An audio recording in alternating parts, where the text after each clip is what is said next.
Good afternoon. I call to order the administrative meeting of the Bernalillo County Board of Commissioners for Tuesday, December 8th, 2015. We are going to begin today's meeting with a silent invocation, followed by the Pledge of Allegiance led by Senator Michael Padilla.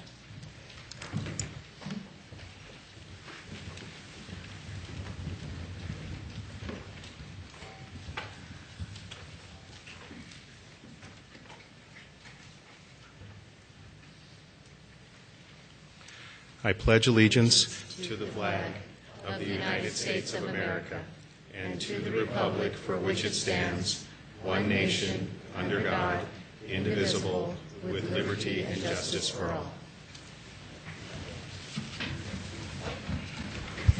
Thank you, Senator. I want to again recognize Senator Michael Padilla, who's here, and also recognize former Senator Manny Aragon. We're very honored to have both of you here at our meeting tonight. Madam County Manager, do we have any announcements or changes to the agenda? Commissioner Hart-Stebbins, Commissioners, so yes, we do. If we could move item 12, let me see, 3A to, 12B.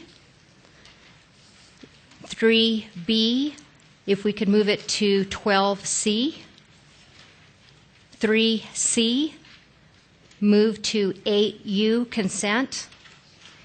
And lastly, 3D, move to 8V, consent. And that is all, Madam Chair. Did you say, I'm sorry, that last one was 8? It's 3... V as in Victor? It's a 3D to 8V as in Victor. Okay. Thank you. Let me see. And so, is there any objection to accepting those for tonight's agenda? Madam Chair. Commissioner De La Cruz. Madam Chair, thank you. So my understanding is part of this moving on the agenda, we will also move the storehouse item forward as well as the South Valley swimming pool forward. Yes. Thank you, Madam Chair. And then there are also a few changes I would like to make. We have quite a bit on consent tonight. I'd like to move 8C. Actually, that is the one that Commissioner De La Cruz, that would ordinarily be 11E. I think we will move that up. That is those are the budget adjustments, and that includes the issue of the South Valley pool. I'd like to take 8F off the consent agenda. We would move that to 11F under approvals. And then 8R, which is the reduction in impact fees for disability access. I want to move that off consent and make that 11G. So those do not require a second. Madam Chair? Commissioner Johnson. Thank you. I think I'd prefer, instead of the sheriff's, in other words, item 3C, the sheriff's, the relatives resolution being placed in section 10. I believe 10F is available. And the subsequent item 3D being added at 11, section 11 approvals as 11C. All right. Is there any objection? So that would not be on the consent agenda. That would be, so items 3C and 3D would be under approvals. Is there any objection? All right. Seeing none, those items will become. Madam Chair? Commissioner Johnson. Thank you. I believe we need to have actually 3C in section 10 for adoption of resolutions. And then the following item 3D, since it's an approval, would go into approval in section 11. Right. So that would become 10F? Yes, and then I think you already added an 11C, but or something like that. But the other one would go in 11. That would become our final approval, which would be 11E. Yes.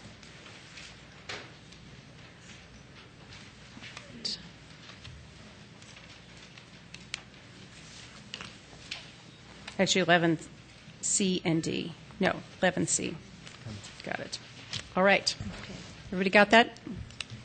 Madam Chair? Yes. I have one more, and I was wondering if we could have your permission to bring our IT staff up. Yes, you have our permission.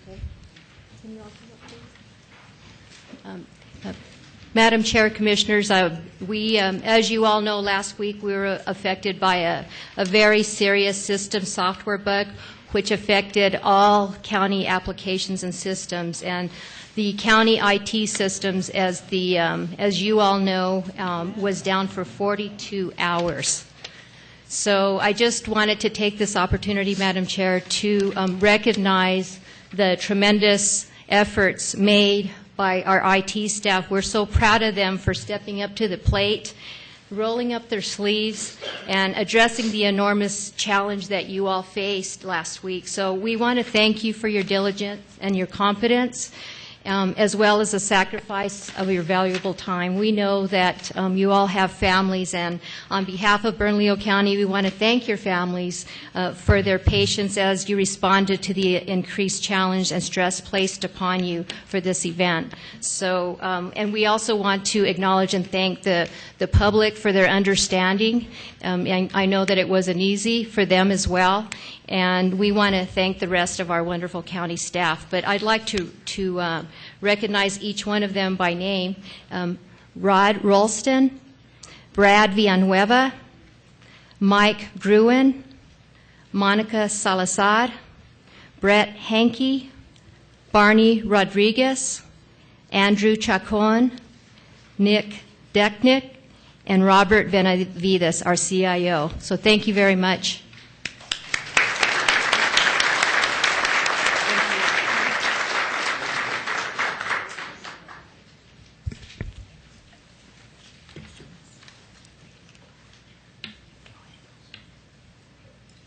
So thank you, Julie, and I want to thank every member of our IT team. I know this has been a really grueling period of time, but we want to thank you for all you've done.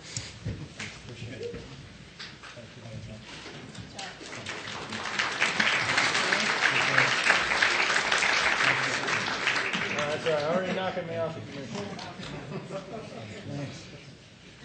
It wasn't rough week last week. It's over. Thank you, sir.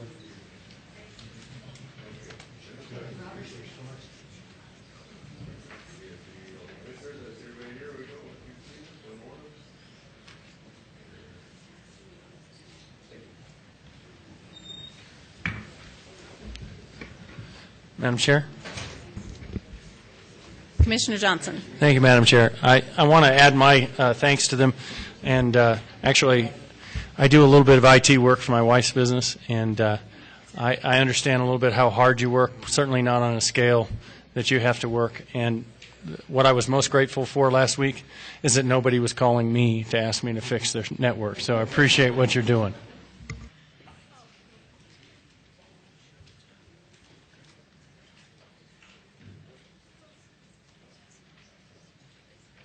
Commissioner Talbert. Thank you, Madam Chair. I wish to make the following statement regarding a closed session to discuss personnel matters in accordance with NMSA 1015-1, Open Meetings Act, and pursuant to Section H, discussion of limited personnel matters that was held on Thursday, November 12, 2015 at 12 o'clock p.m.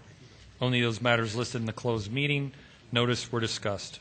I move for approval of this statement and that it be included in the minutes of the meeting. I move approval. We have a second? Second from Commissioner Johnson to approve the statement. All in favor say aye. Aye. Opposed? That passes unanimously. I wish to make the following statement regarding a closed session to discuss personnel matters in accordance with NMSA 1015-1, Open Meetings Act, and pursuant to Section H, discussion of limited personnel matters that was held on Thursday, November 17, 2015 at 8 a.m. Only those matters listed in the closed meeting notice were discussed. I move for approval of this statement and that it be included in the minutes of this meeting. We have a motion and a second to approve the statement. All in favor say aye. Aye. Opposed? That passes unanimously. I move that the Bernalillo County Attorney be authorized to proceed with threatened and pending litigation and real property lease matters discussed in the closed meeting held on Tuesday, November 17, 2015 at 8 a.m. within the parameters set by this Commission. We have a motion and a second to approve the statement. All in favor, say aye. Aye. Opposed? That passes unanimously. And finally, I offer the following statement regarding the closed litigation held Tuesday, November 17, 2015, at 8 a.m. Only those items discussed in the published notice and agenda for the closed meeting held on November 17, 2015, were discussed at the closed meeting. I need a motion for approval of this statement, and it will become part of the minutes of this meeting. I move approval. We need a second. We have a second from Commissioner Johnson. All in favor, say aye. Aye. Opposed? That passes unanimously. Thank you, Commissioner Talbert. Thank you, Madam Chair. All right, we are now on our first order of business. That is proclamations. Commissioner De La Cruz. Thank you, Madam Chair. If I could have Ms. Potrel or Joe come up to the podium.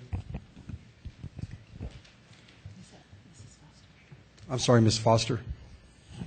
I saw Joe. I got Potrel on the brain. I need to go get some of those ribs and fix me up.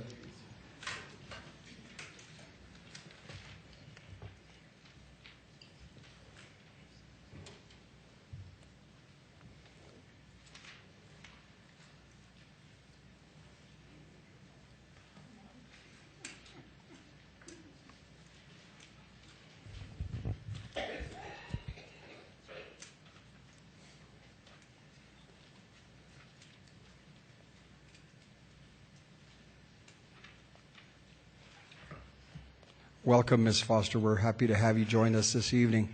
It's my honor to read a proclamation on behalf of all the Board of County Commissioners, on behalf of your husband, who was a hero and an icon to this community. The Bernalillo County Board of Commissioners, whereas Bobby Wayne Foster was born on December 15, 1938 in Borger, Texas, and moved to Albuquerque when Bob was in the second grade, and whereas Bob grew up in Albuquerque's South Valley, attended the old Albuquerque High School, and before finishing his senior year in high school in the fall of 1955, enlisted in the United States Air Force and was assigned to Bolling Air Force Base in Washington, D.C. And whereas Bob compiled an impressive knockout record as an amateur fighter for the Air Force boxing team, and in 1959 he beat out a young Cassius Clay to earn a place on the USA boxing team for the Pan American Games, where he won the silver medal. And whereas Bob began his professional boxing career in 1961, he quickly gained a reputation as one of the most powerful punchers in the ring. In 1968, Bob finally got his chance at the title against Dick Tiger, and won it in the fourth round with a punch that is considered to be one of the greatest left hooks in the history of boxing. And whereas Bob was so dominant as a light heavyweight champion that he decided to battle for the World Heavyweight Championship, on November 18, 1970, Bob fought and lost to Smoking Joe Frazier in 2 rounds. In 1972, Bob again moved up to the heavyweight division, where he fought his old friend, Muhammad Ali. Bob weighed 35 pounds than Ali, but nonetheless gave him a great fight. Foster lost in the 8th round after leaving Ali with a cut for the first time in Ali's career. And whereas Bob continued to dominate the light heavyweight division and fought Pierre Fury in Albuquerque in August of 1973, where Bob easily won a 15-round decision in the first ever championship boxing match held in the Duke City. And whereas Bob retired from the ring as the light heavyweight champion in 1974 with a career record of 56, 8, and 1, and entered a full-time career in law enforcement with the Bernalillo County Sheriff's Department. After retiring from active street patrol, Bob worked for the Sheriff's Department security detail at the 2nd Judicial District Court in Albuquerque, where many fans enjoyed meeting the gracious champion. And whereas Bob also had adoring young fans who looked up to him as aspiring boxers who were mentored and inspired by him. And whereas in the late 1990s, the Bernalillo County Commission voted to name a valley road after Bob, Bobby Foster Road.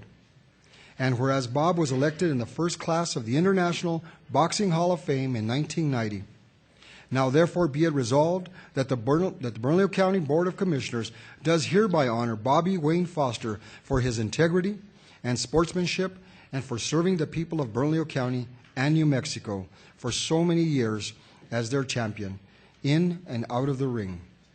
done this 8th day of December 2015 in Bernalillo County, State of New Mexico, signed by all commissioners, Maggie Hart-Stebbins, Art De La Cruz, Debbie O'Malley, Lonnie C. Talbert, Wayne A. Johnson, and attested to by our clerk.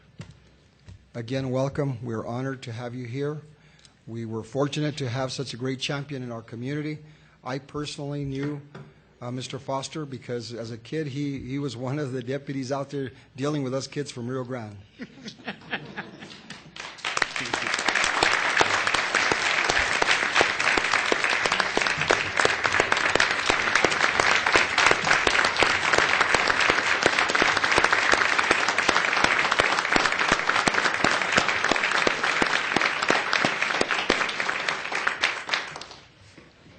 Ms. Foster, if you would like to say a few words, of course, Yes. you're welcome as well, Joe.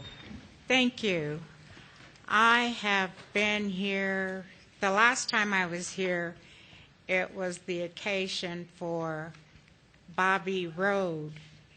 And so I haven't been here since, but it's a pleasure to be here. And I thank you for all the things that you have done for my husband. I called him Gentle Giant.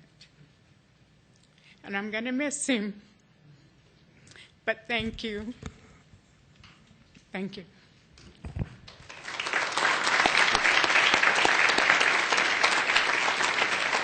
If Ms. Foster, if you would come around this way, we'd like to take a picture and give you the proclamation.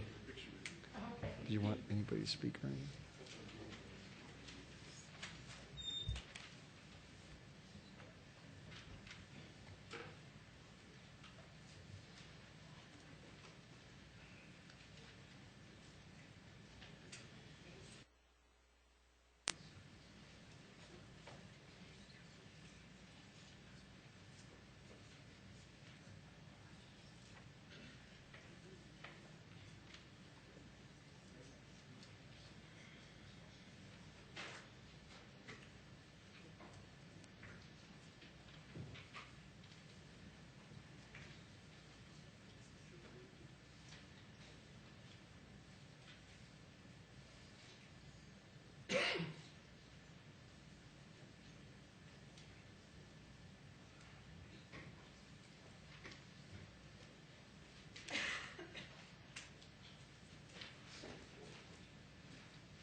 All right, we are now on item 5A, certificates and awards. Commissioner, did you want to move to 8C here? Or do you want to do the retirement recognition, or do you want to do the pool right now? I think we should do the retirement recognition Okay. first, but just to let you know, Representative Villalobos. Oh, excellent, okay. All right, sorry about that. Madam County Manager, 5A. Madam Chair, Commissioners, we would like to recognize our employees who are retired or have retired during this last quarter. And I want to, first of all, thank HR for getting this agenda item prepared. And this is something that's really important, and I was wondering if they could all come up, please. Anybody?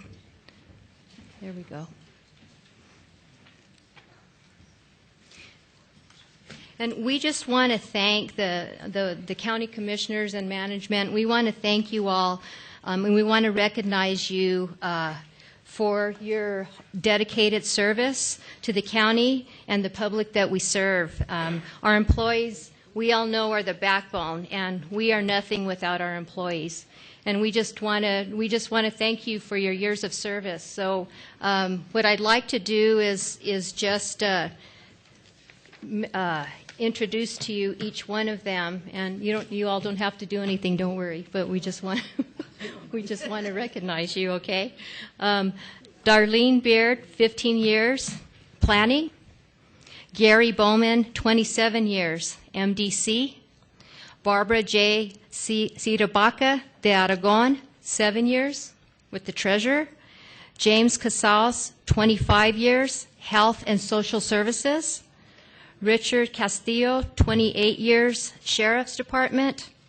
Anthony Caswell, 26 years, Public Works, IT. Mary Chavez, 18 years, Communications. Nano Chavez, 21 years in Planning. Randy Gallegos, 18 years, Fire and Rescue. Judith Ann Garcia, 13 years, Parks and Recreation. Stephen Gregg, 8 years in Legal. Elizabeth Ham, 20 years in the Clerk's Office, and she was also our PIO.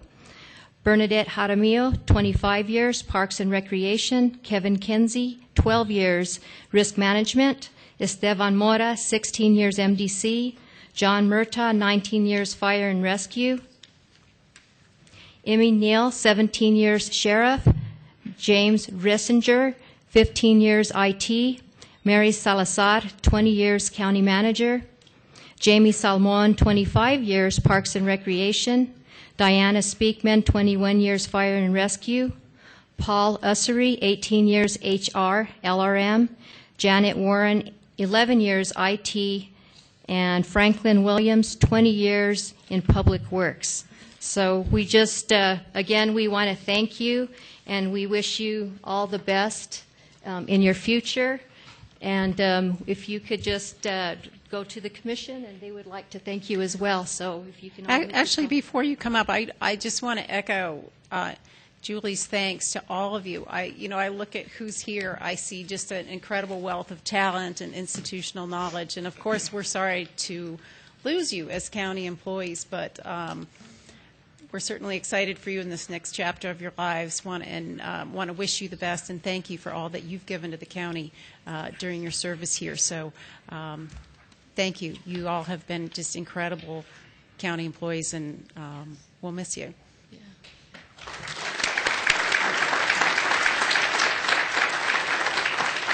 Thank you all.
All right, so we're going to go to what was originally on the consent agenda as item 8C. And so that is a number of financial resolutions that make up our first quarterly budget reconciliation. And so, Mr. Clerk, if I could get financial resolution numbers for all of the items under 8C, please.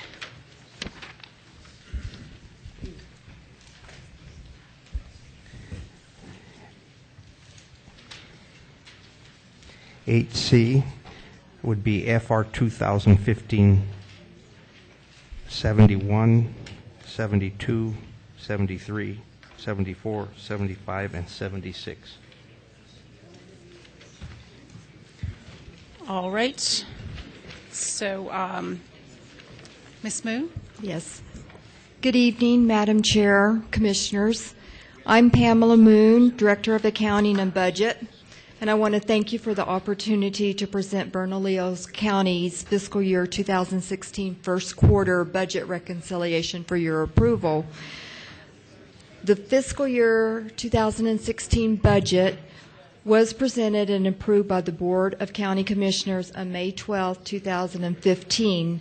Approval was obtained by the State of New Mexico Department of Finance and Administration Local Government Division per state statute. We also made some budget adjustments in September 2015. This first quarter budget reconciliation agenda has 8 motions, and based on your preference, I can go through these motions one by one, or we can do it differently if you prefer. You want me to go through them one by one? Commissioners, is there any interest in going through these one by one? Madam Chair, I'd like to move approval one by one, but not necessarily go through every one unless there's specific questions. I know that we are going to segregate one of them just a little bit.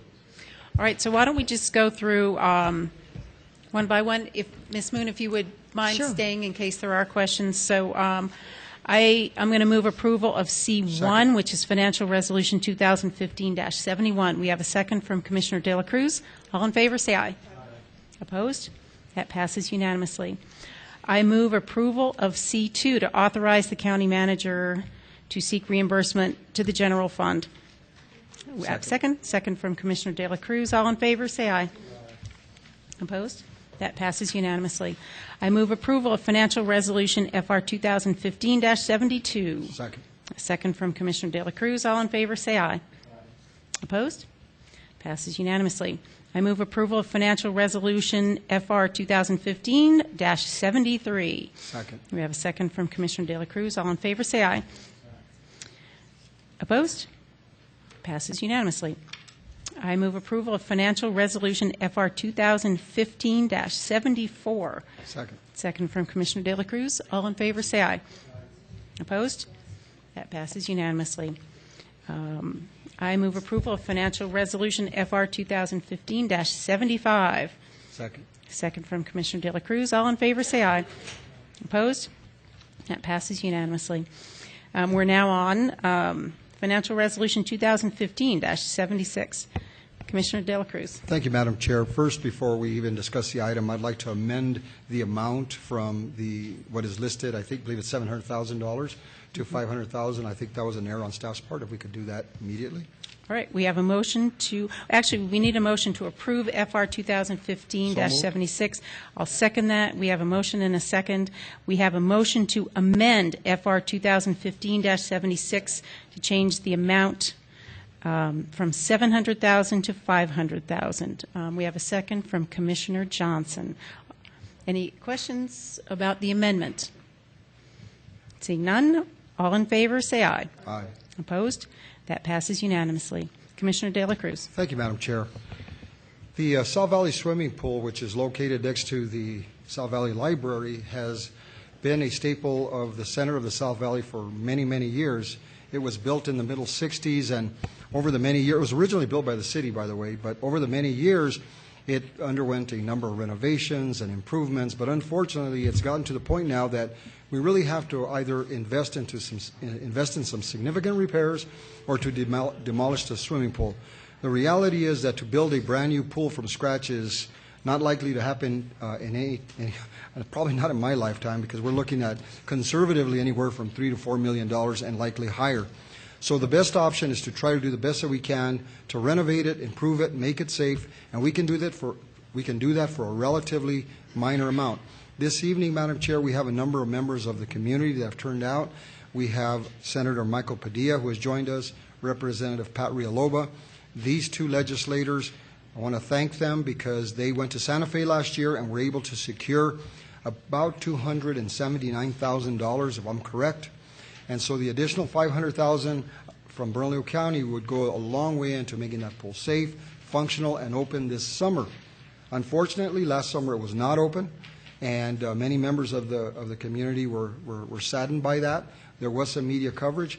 And, Madam Chair, I've asked that staff have a separate sheet where individuals who want to speak about this particular item can do so. And if you've not signed up, feel free to come forward and sign up. If we could take a minute to do that, Madam Chair. So come forward if you've not signed up.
Okay, we have everybody.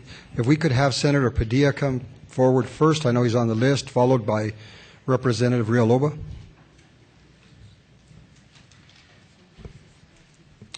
Well, thank you, Madam Chair, Mr. Vice Chairman, Commissioners, County Manager Morgas Baca, and all of the staff that's here. I'm Senator Michael Padilla. I represent Senate District 14, which is essentially the southwest quadrant of Bernalillo County. As you can see, we had quite a few folks that have shown up here tonight. This is very, very important for our community. Also want to recognize my better half, Christina Chavez, who's here as well. Her first county commission meeting. She came down to see her favorite county commissioner, Art de la Cruz, so she's here as well. Thank you for being here, Christina. I will tell you that the southwest quadrant of Bernalillo County is one of the fastest growing areas in the southwest region of the United States. Over the past 15 years or so, we've seen an additional 90,000 residents move up onto the southwest mesa. This particular swimming pool is right off of the Rio Bravo corridor, easily accessible to all of those folks. Also the historic South Valley, the original Westgate, the South Valley community as well. And so I just wanted to come here tonight and let you know that we believe in the legislature, that we are all very good partners. I do want to call out Representative Pat Villalobos, who's here tonight, and I believe he's going to speak after me. Representative Villalobos spearheaded this particular project and was able to help raise about $250,000 for this project. So the additional money that we're seeking this evening helps us to bring this pool back into something that the community can be proud of.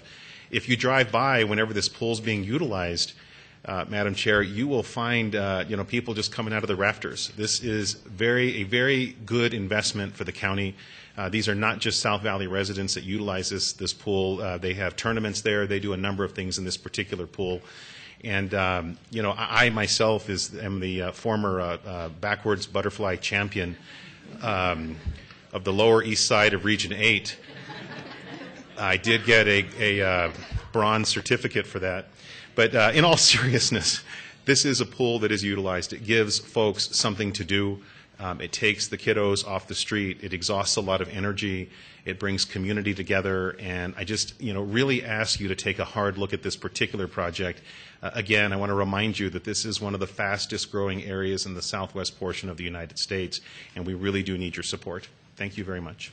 Thank you, Senator. If we could have Representative Villalobos, followed by Principal of Adobe Acres, Anitra Adler. Thank you very much, Madam Chair, Vice Chair, and Commissioners.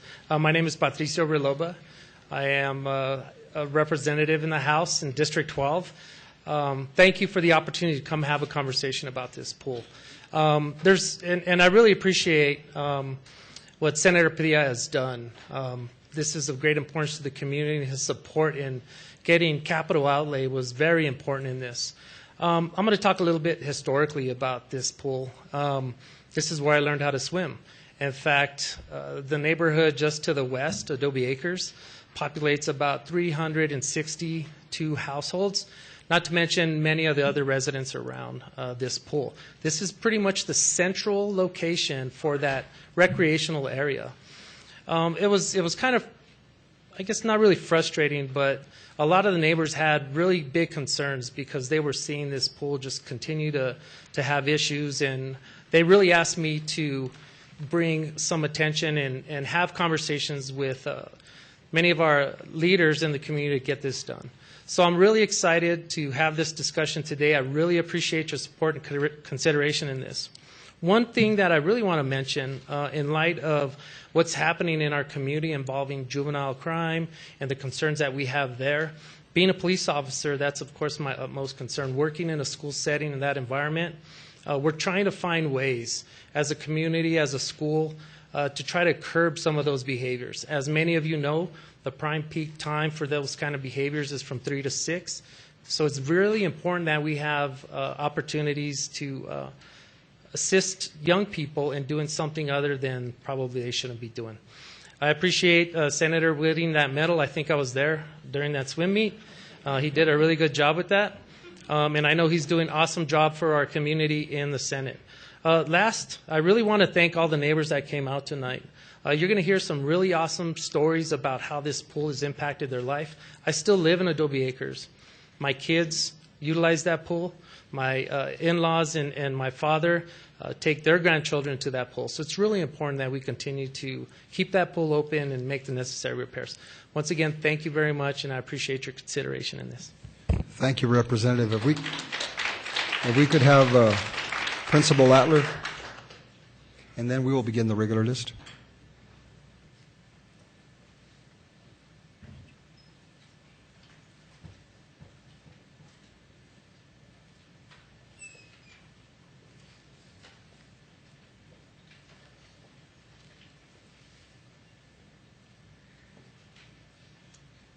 Madam Chair, County Commission, thank you for allowing me to speak this evening regarding the South Valley Pool. As the principal of Adobe Acres, just so that everyone else on the County Commission knows the students and the population that you're serving, we currently have 640 students that attend the school, live in the area every single day. It's 100% free lunch school, meaning all of our students receive breakfast and lunch. And so this is the population that we'll be serving.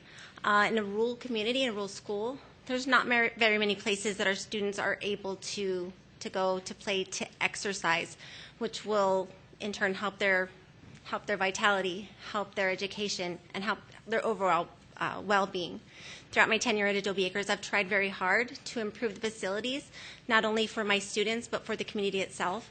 And so I feel that it's extremely important, and we really appreciate that you support additional funds that would go into this pool. Again, saying that it is a rural community. And if you look around the area, there's not very many things for our students to do. So I know that Mr. Riloba talked about keeping crime out of the community, away from the students, and this is one way that could really help our students, help our communities, and overall just help us. So thank you. Thank you, Ms. Adler.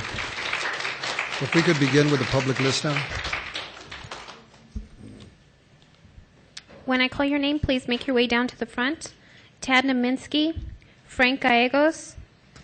Wait, I think we're still on the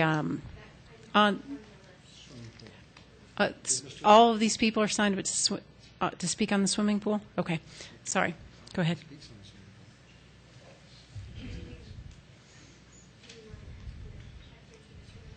Yeah, so I just want to clarify for anyone who is signed up to speak for public comment, you will have 2 minutes. A bell will sound after 90 seconds, giving you 30 seconds to wrap up your comments. So please, we've got a number of people to speak tonight and a long agenda, so if you'd please adhere to those rules. Thank you.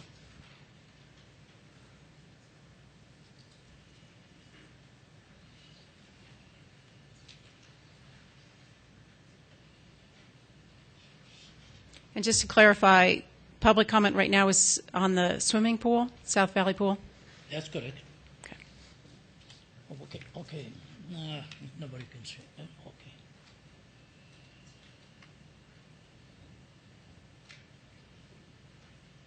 Perfect. My name is Ted Niemiecki, and I understand swimming pools are important to everyone, not only for the children. I am monthly holder, actually for over 1 year, had monthly. So anyway, my question is, are that going to be also for anyone, everyone, all citizens? Right? Okay, thank you. Now, another thing. Who's going to be, county has contractor? How this process will begin, who's going to be financing, and so, etc. So, because 700, almost 800,000 for a repair, what kind of repair is important? People should know. That's all I have to say. Thank you.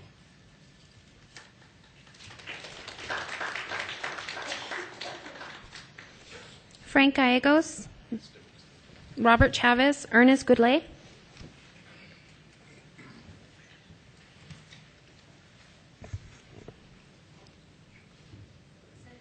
Yes, ma'am. Frank guy. Good evening, Madam Chair, and the Bernalillo County Board. My name is Frank Gallegos, Jr. I'd just like to state that I used to work at the pool. Matter of fact, I believe the pool was built in 1964, and I was a lifeguard there in the early 70s. I taught many kids swim lessons, life-saving. There's a number of events that go on there. We have lap swimming for the elderly, for our seniors. There's swim meets that held there every weekend. Our kids there in the valley, we need this pool, and it's very important that you could help us to get this fixed, because the last 4 to 5 months we've had porta potties there for restrooms. There has been no showers on the inside.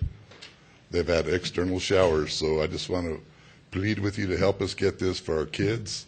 I work with the Adobe Acres School a lot, volunteer, I'm retired, with the Adobe Acres Neighborhood Association. So in turn, we try to get all the kids involved.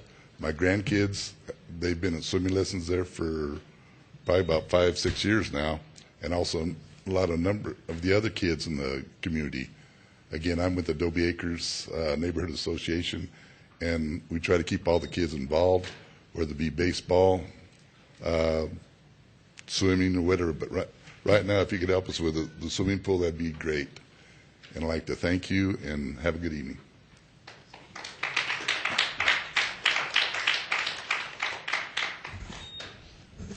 Hi, my name is Ernest Gruley. First thing, I want to thank you guys for, rebuilding the Rio Grande pool. First class renovation over there. But the only problem with that is it attracts a lot of people, and so most of the time that pool is really crowded. In the summertime, there's buses of daycare kids going over there, and so it makes it really, really hard. It's an overcrowded pool, really. It's a great asset to the community. We would just like to have something a little closer. Right now, my kids have, I live probably south of Gun Club on Isleta, like 5 blocks from that pool, and it's within walking distance. And now my kids are having to take a transfer to go to Rio Grande in the summertime, and so they just don't go. And, my wife stayed home for 16 years. The kids started swimming at, 3 years old, and, they grew up in that pool. We used to have a fine attendee. They used to put that pool together the best way he could. Jesus Rios, he's going to, I think he's going to be a police officer now, but he used to really keep that pool in a good shape. And so right there, they just did a mural, beautiful mural. It's been on the news. It's been repaved there. I noticed they have cameras. You got a senior citizen center there, and a library. Everything is first class there. Why would we want to bulldoze that pool? I think it would be a great package and an awesome community asset if we could just complete the package, and it would just serve that section of the community for years to come.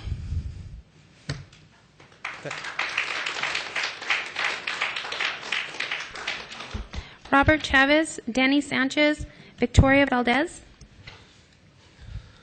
Madam Chair, members of the Bernalillo County Commission, my name is Robert Chavez. I've been a lifelong resident of the South Valley, and I've been a very strong advocate of our community for many, many, many years. I'm here to speak on behalf of our community, but mostly specifically the future of the South Valley swimming pool. I know that the South Valley pool was shut down last year due to the necessary renovations of this pool that was desperately needed. My community was excited thinking that the South Valley pool was going to get a facelift. Instead, it is now in jeopardy of closing the doors forever. We cannot afford to keep this pool shut down any longer. It is a very important part of the South Valley, and it has been since its conception. The South Valley pool has meant many things to the residents of this community. It provides jobs, it provides recreation, it provides a safe haven for children in our community so that they don't have to go swim in the ditches. It has given the community a place to learn to swim, to compete, and to be proud. I can remember as a kid looking forward to swimming, to the summertime when me and my siblings could go and spend our summer swimming at the South Valley Pool. My children have benefited greatly from the South Valley Pool, as many kids have in this community. My son Seth worked as a lifeguard.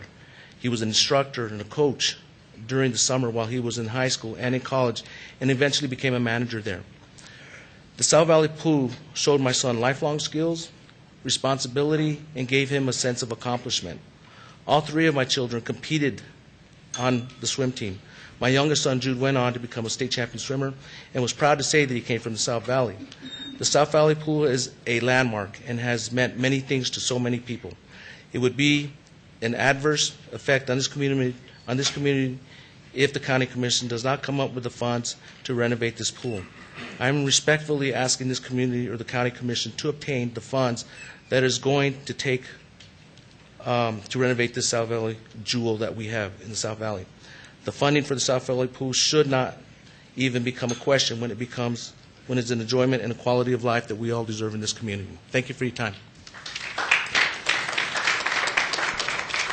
Danny Sanchez, Victoria Valdez, Francella Valdez. Hello, my name is Victoria Valdez, and South Valley is very important to me. That's where I learned how to swim, and right now I'm on a club team called Barracuda Swim Team. And if it weren't for South Valley Pool, I wouldn't be where I am today. My sister was a lifeguard there, so was my mom. I honestly don't know about my dad. But South Valley is so important to me, and some of my friends are here today to talk about it too. And that's where me and my friend Felicia, she's right over there, that's where we usually swim together in the summer, and that's where we hang out. Thank you for your time.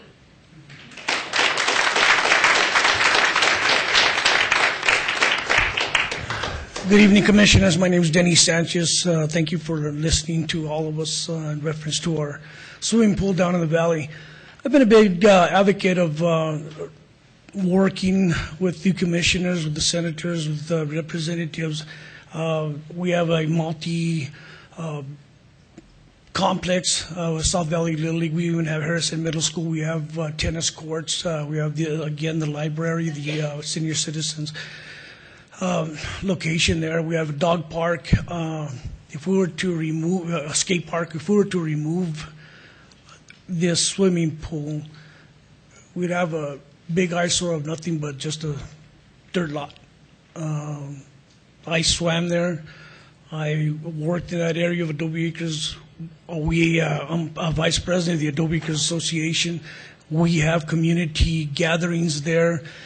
Barbecue, swimming, to bring the community together. If you were to remove that location, we would have to go to Los Padillas or Rio Grande High School swimming pool. We really need this pool to stay where it's at. We would really love for you folks to help us out in keeping it there. I can't say very much more about it. Everybody has said a lot. I thank you for your consideration in this, and I really hope that you pass and give us that money to renovate that location. Thank you, Commissioners. Francella Valdez, Martin Hernandez, Kelly Hernandez. Madam Chair and Commissioners, Board. That little girl there was mine, and she goes to Catholic school, so she speaks in front of people regularly. I don't, so excuse me if I get a little nervous. There's a lot of history in that pool for me. When I was going through my divorce, I was asked to manage the pool and did so. My two older daughters would go to work with me, and they learned how to swim there, and they went on to be swimmers, and my eldest is attending San Diego State University now, and she's lifeguards there in the summer. My middle daughter is a swimmer competitively and just got back from Houston on Sunday, and she had a huge competition out there, did very well. It's a huge part of her life. It keeps her driven and motivated, keeps her grades up in school. Victoria, my daughter, she started off as well there at at South Valley and learned how to swim. When I worked there and managed the pool, there would be kids lined up outside to get in, and they would be there when we opened, and they'd stay there till we closed, and that's how they spent their days, most days. And sometimes I had to turn them away because we were at a capacity. And this last summer, we really had no place to go. We had our Rio Grande pool closed, and South Valley was also closed. And often we'd go down to Los Padillas, and it was just at capacity, and we were not able to have our fun. Lots of birthday parties are held there. There's just tons of activities that go on at that pool, and we look forward to it opening. And I hope you'll consider putting the money forth to open the pool. Thank you for your time.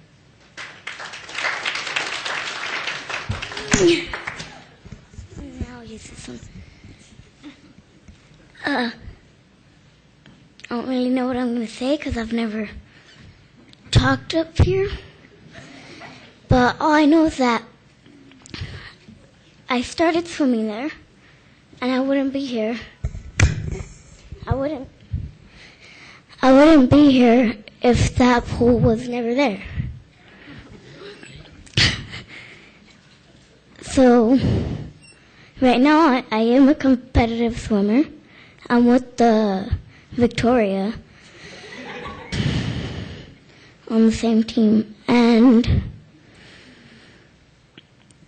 I just passed a swim meet. I did pretty good in Taos. And thank you for your time.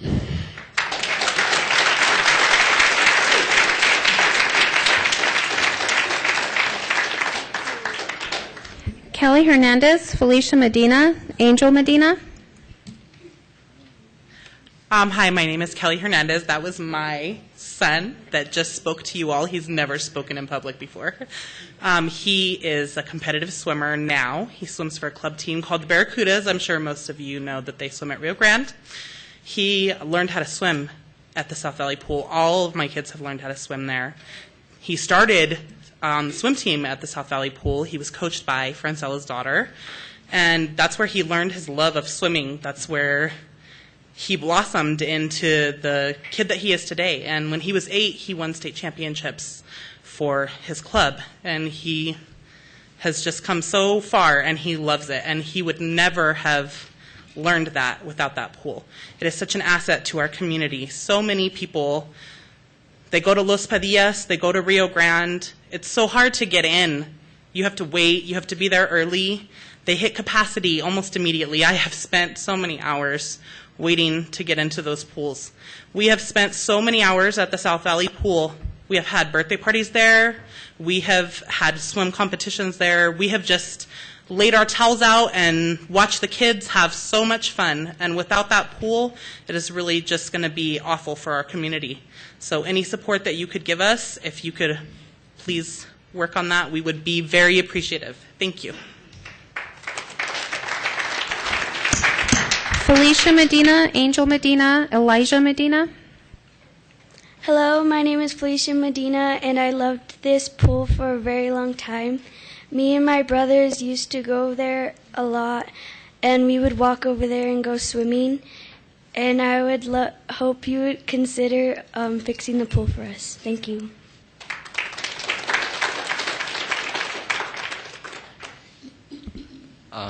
I'm Angel Medina. I grew up in the South Valley when I was very young. I moved here from like a rough past, and this pool that we had would like release me to like have fun with my friends and family. And without this pool, it would ruin a lot of memories.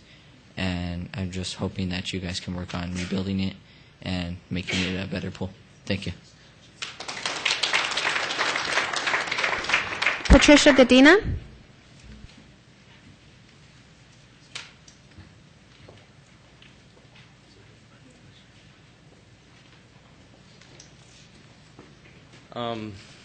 Hello, my name is Elijah Medina, and I grew up in the South Valley on Martin Road in the Adobe Acres. I went to Adobe Acres Elementary. I went to Harrison Middle School, and now I'm currently in 10th grade at Rio Grande High School. And in South Valley, This is like, I went to South Valley Little League, and after South Valley practice or a game, my team, our coaches, we'd go to the South Valley pool, and we'd go hang out over there for a banquet, or whenever we just had the time to go to the pool. Me, my brother, Angel, and my sister Felicia, we went to the South Valley pool every day when we lived in the Adobe Acres. And last year, whenever Rio Grande and South Valley were closed, a lot of pools were closed because there were too many people. And now that Rio Grande's open, it's a little bit more help, but South Valley is where I grew up, and I have a nephew now. And I want to teach him how to swim because the skate park's right there. Just in the summer, have a good time, have some ice cream, and go swimming. And thank you.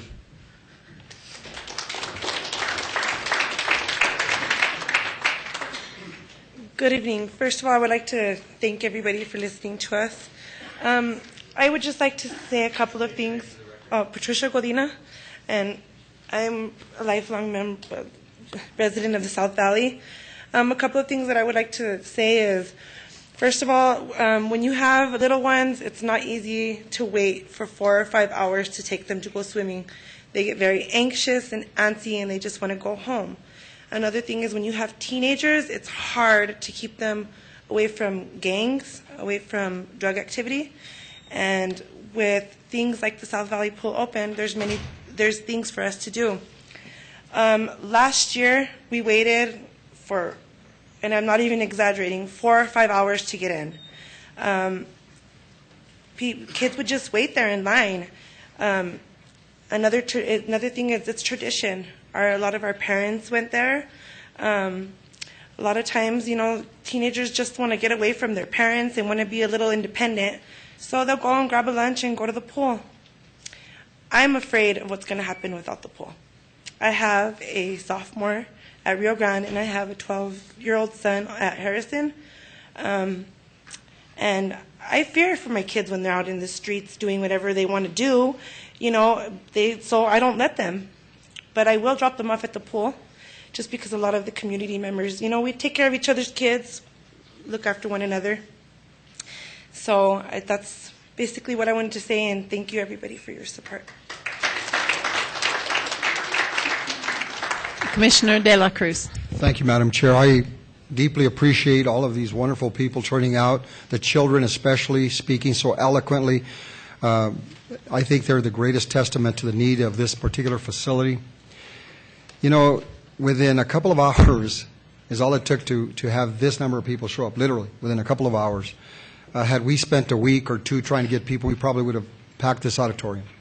Madam Chair, I would move approval. $500,000 is a paltry amount of money to bring so much needed service to a community that appreciates and loves this county service. Thank you, Madam Chair. All right. So do you want to revise your motion to approve FR 2015-76 as amended?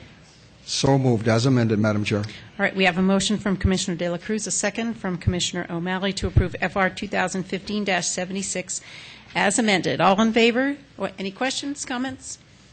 Seeing none? All in favor, say aye. Aye. Opposed? That passes unanimously. Thank you all for coming.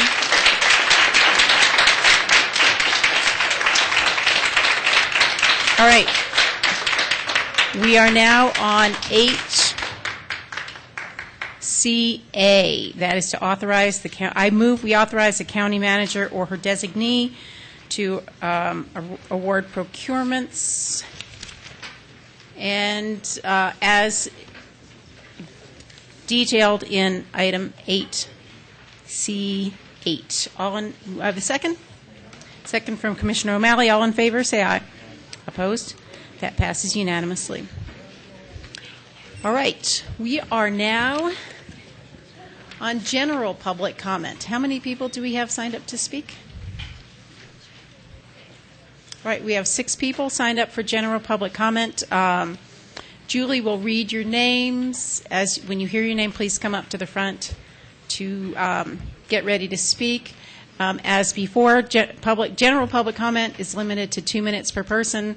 After 90 seconds has passed, a bell will ring, giving you 30 seconds to wrap up. So, Julie, would you please call the names? Michael Dax, Sharon Evanich, Jim Reisinger.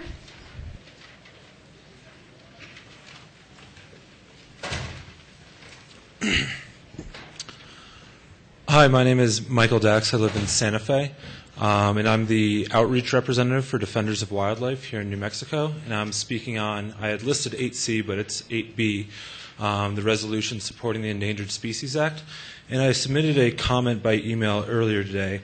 So I would just like to share with you, a couple weeks ago, I was at the Cienegas International School in southeastern Albuquerque.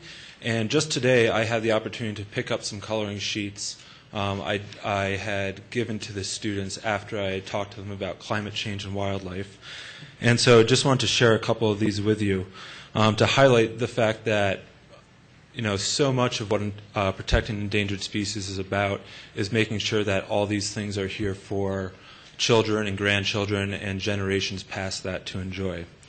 So this first one is from Nick. He's 10 years old, and he likes animals because they are living creatures, and I think every living creature deserves to live, and I just love animals. And if animals get extincted, they are gone forever, and there's nothing you can do. And his favorite animal is a polar bear. June is also 10 years old, and she likes animals because I think animals are very important and beautiful creatures. I feel that my life has been connected to nature. My parents have taught me to love animals, and her favorite animal is a whale shark. All right, I will flip to one last one that I liked. This student, his name was Atticus. He's also 10 years old, and he likes he likes animals because they're fun to draw. And his favorite animal is a blue wolf, which I've never heard of before. But I also think that kind of highlights the fact that wildlife encourages kids' imagination. And I think that's a really important part in addition to the ecological values. Thank you. Sharon Evanich, Jim Reisinger, Rudolph Serrano. Hello, Madam Chair and Bernalillo County Commissioners. My name is Sharon Evanich, and I've been a resident of Sandia Heights since 2010, and I'm a member of the Sandia Heights Homeowners Association. In addition, I've also served as a board member for the Sandia Heights Homeowners Association for 2 years. I won't be able to present when you eventually get to Section 9 of tonight's agenda, adoption of ordinances and amendments to county codes, so I'd like to say a few words about the amendment of Section 82-4 vehicle seizure and forfeiture ordinance now. I'm here in support of Commissioner Lonnie Talbert's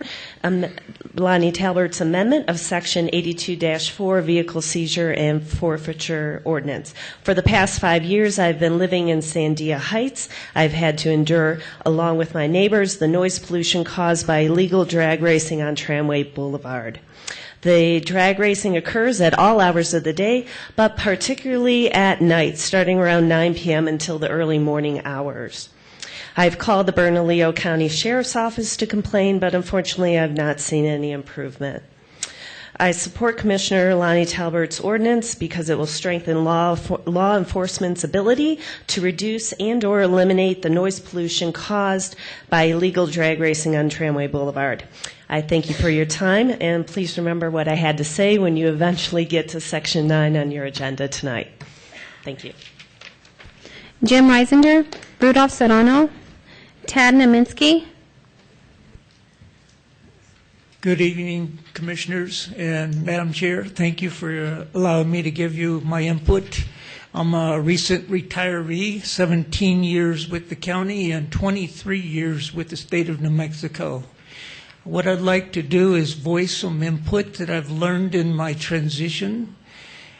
What I've learned in my transition is going from the county health care to the retiree health care. Under the retiree health care, you have a percentage copay, excluding doctor visits. If you go outside of your doctor visits, there's a percentage copay. Under the county plan, it's a flat fee copay. So I was in transitioning and retiring, and I was under health care service. And I paid my copay every visit under the county plan.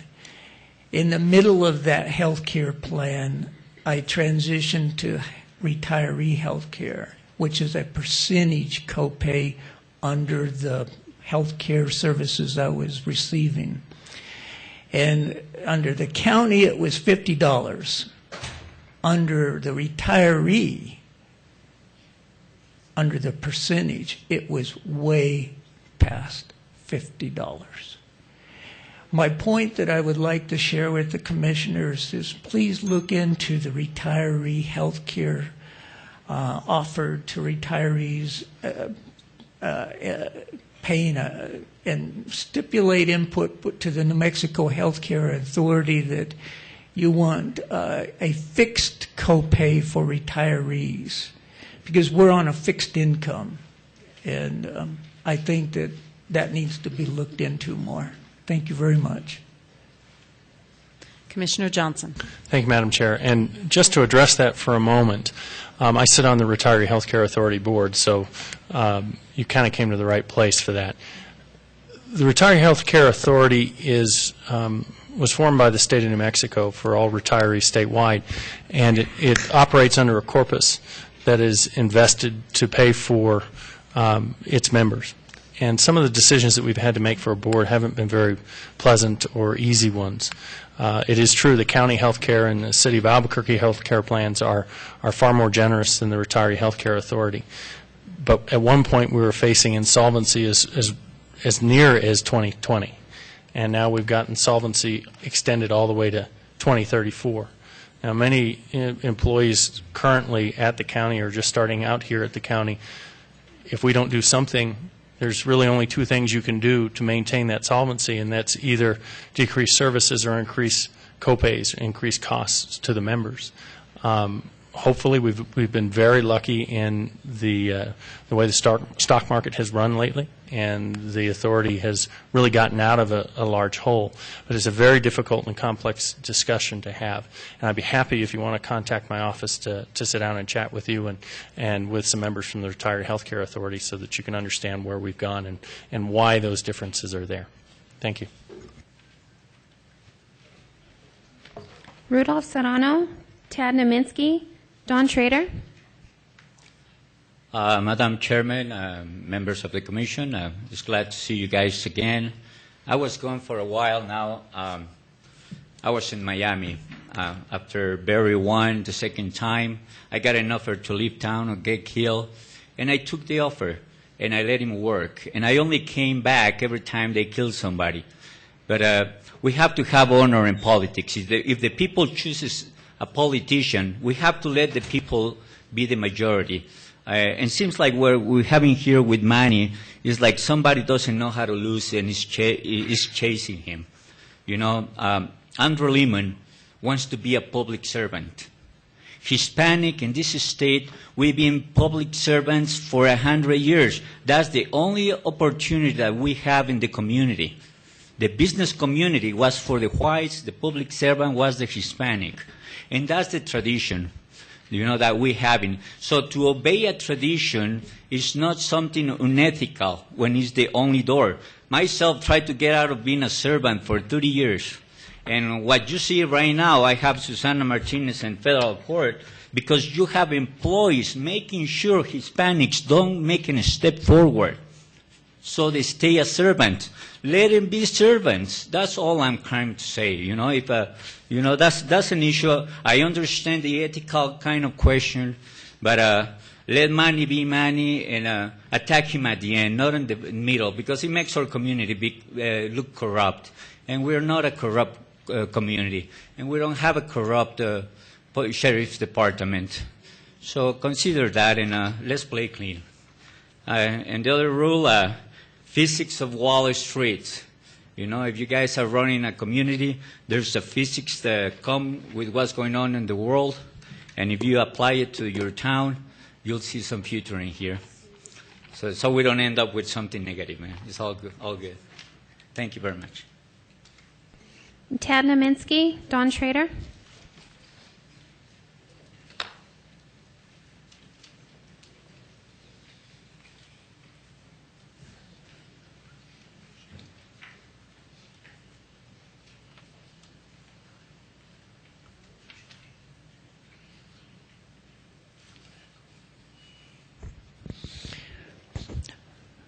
Yesterday, my name Ted Niemiecki.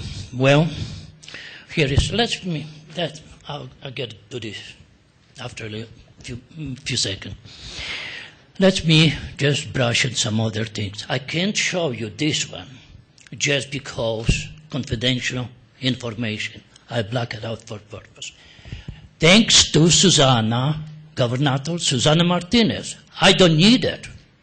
I can travel anywhere. I can fly. I can travel anywhere. I can go to any place in the United States. Only passport I'm gonna need it if I go to other partner countries like Europe, Africa, and so on. So now, political. Yes, it is a lot political. Everything political, even of elected official using for own. For example, Commissioner Johnson. Well, last time this abortion doctor, he feels he's been disturbed. Well, I'm sorry, street belongs to the people. This is public. Sidewalk becomes to the public. I can go on and on and give an example. What you're doing, that's against administration law. You are not exempted. County and city not exempted from United States Constitution or state constitution. Now, shooting with hollow point bullets. Here is, I'm talking about this. In January, APD cop shot each other. Hollow point bullets. That's against Geneva Convention. And same thing, sheriff deputy. They shooting with hollow bullets. It is crime against society, shooting citizens to kill. That's a crime against humanity. That's like Gestapo during the Second World War. It is Gestapo. Thank you. Don Schrader, John Garcia.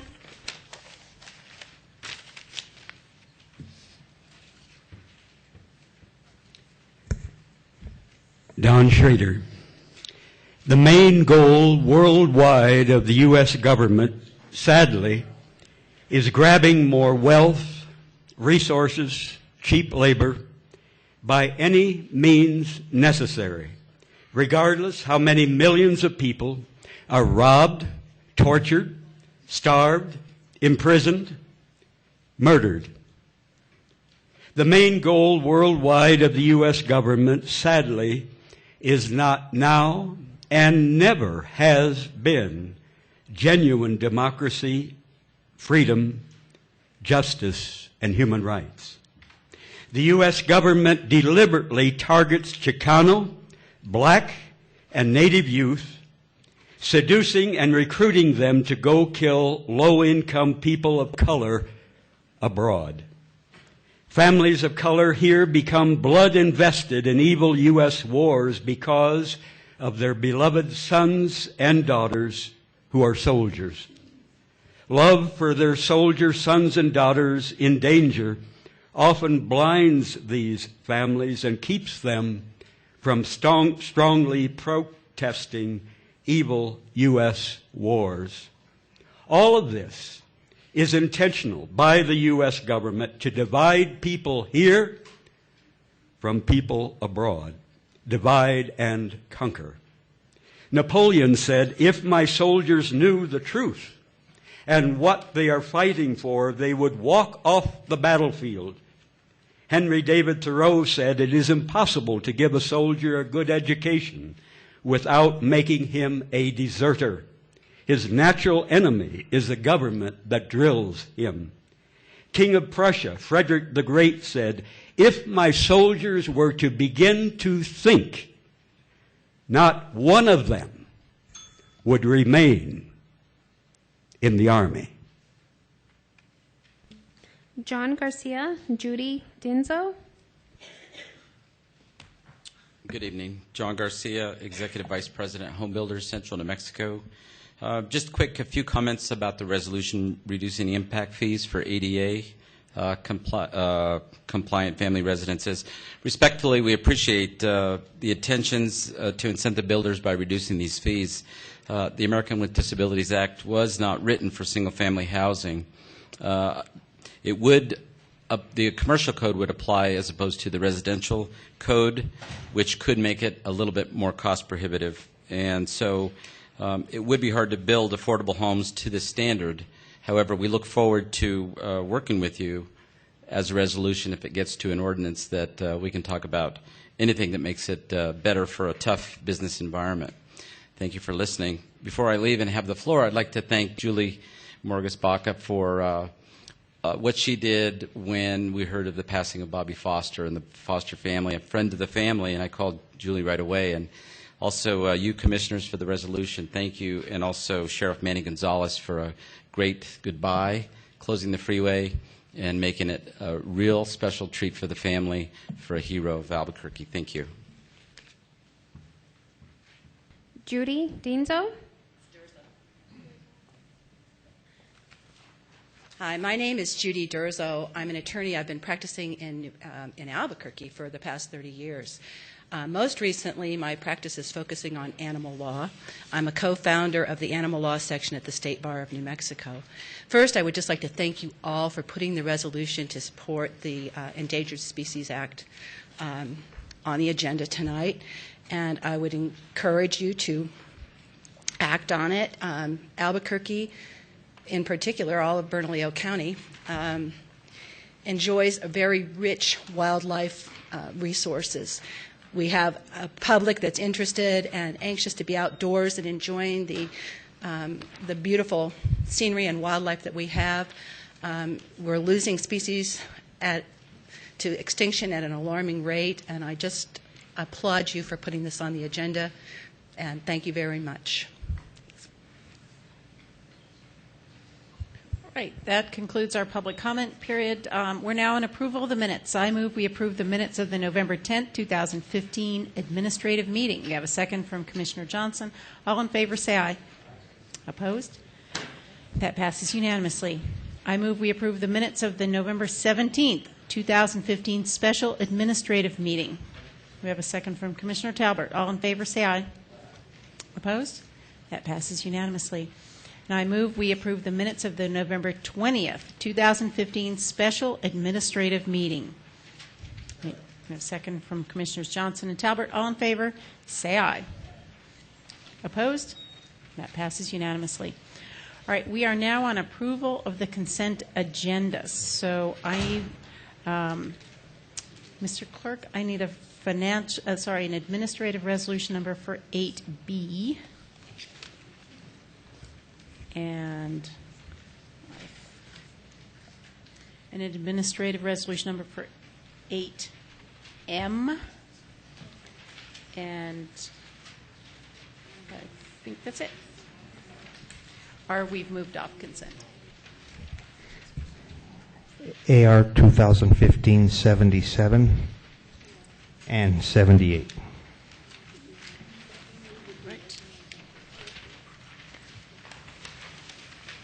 All right, I move we approve all the items on the consent agenda that have not already been considered or moved off consent. We have a second from Commissioner Talbert. All in favor, say aye. Opposed? That passes unanimously.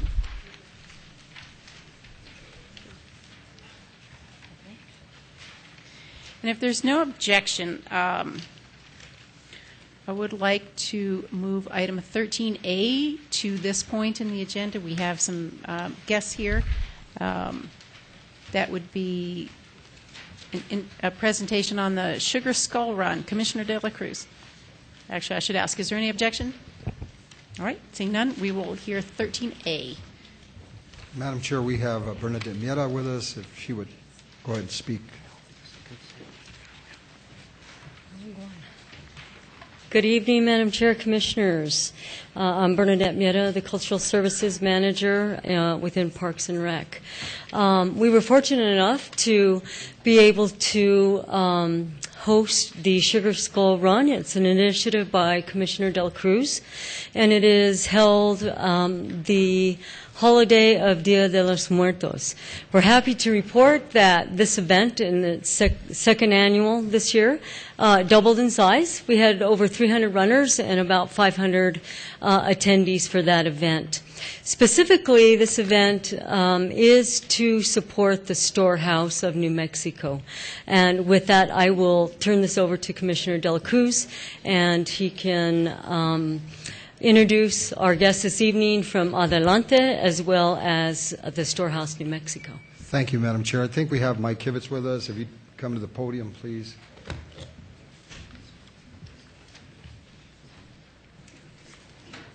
Welcome. Commissioners, I appreciate the hard work that Adelante and the Storehouse does for those who are less fortunate. And I want to thank this county commission, because the reality is that this commission has made the funds available that is the seed money that allows this event to take place. So, Mike, it's actually the entire commission that does that. And we have a check for you for $10,000. Wonderful. So congratulations. Wow. Thank you very much. The microphone's yours. Yeah. Madam Chair, Commissioner De La Cruz, entire commission, thank you so much. Adelante got involved with the Storehouse a couple years ago. It's a different kind of venture for us. You're probably aware that we usually work with people with disabilities, but the Storehouse is such an important fixture in New Mexico that we just thought it needed to happen, and it's nice for people with disabilities to come to the rescue instead of asking for other resources. Commissioner De La Cruz, we recognize your leadership with this, so we have a little token of our appreciation to give to you. We do appreciate the entire commission. I think many of you have been to the Storehouse and have seen what we're doing there and see how important it is for most vulnerable in our community. Give you that. And just so I don't neglect a few names, Catherine Lopez, Sherry Gutierrez,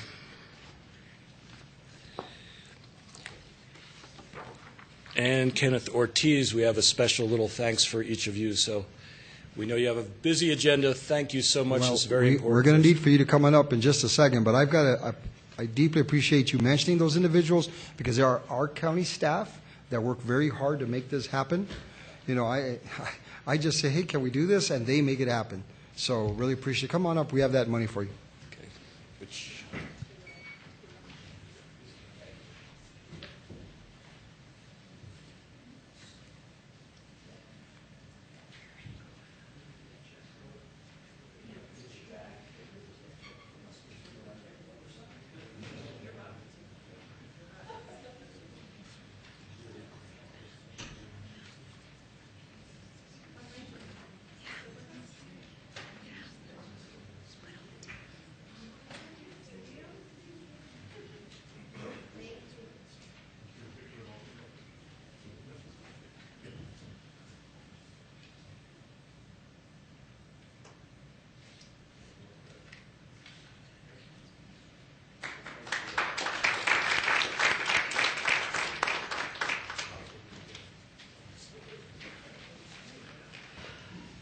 All right, we are now on adoption of ordinance amendments to the code, and I'm going to move that we defer 9A to our next meeting, which is January 18th, I think, just to our next commission meeting.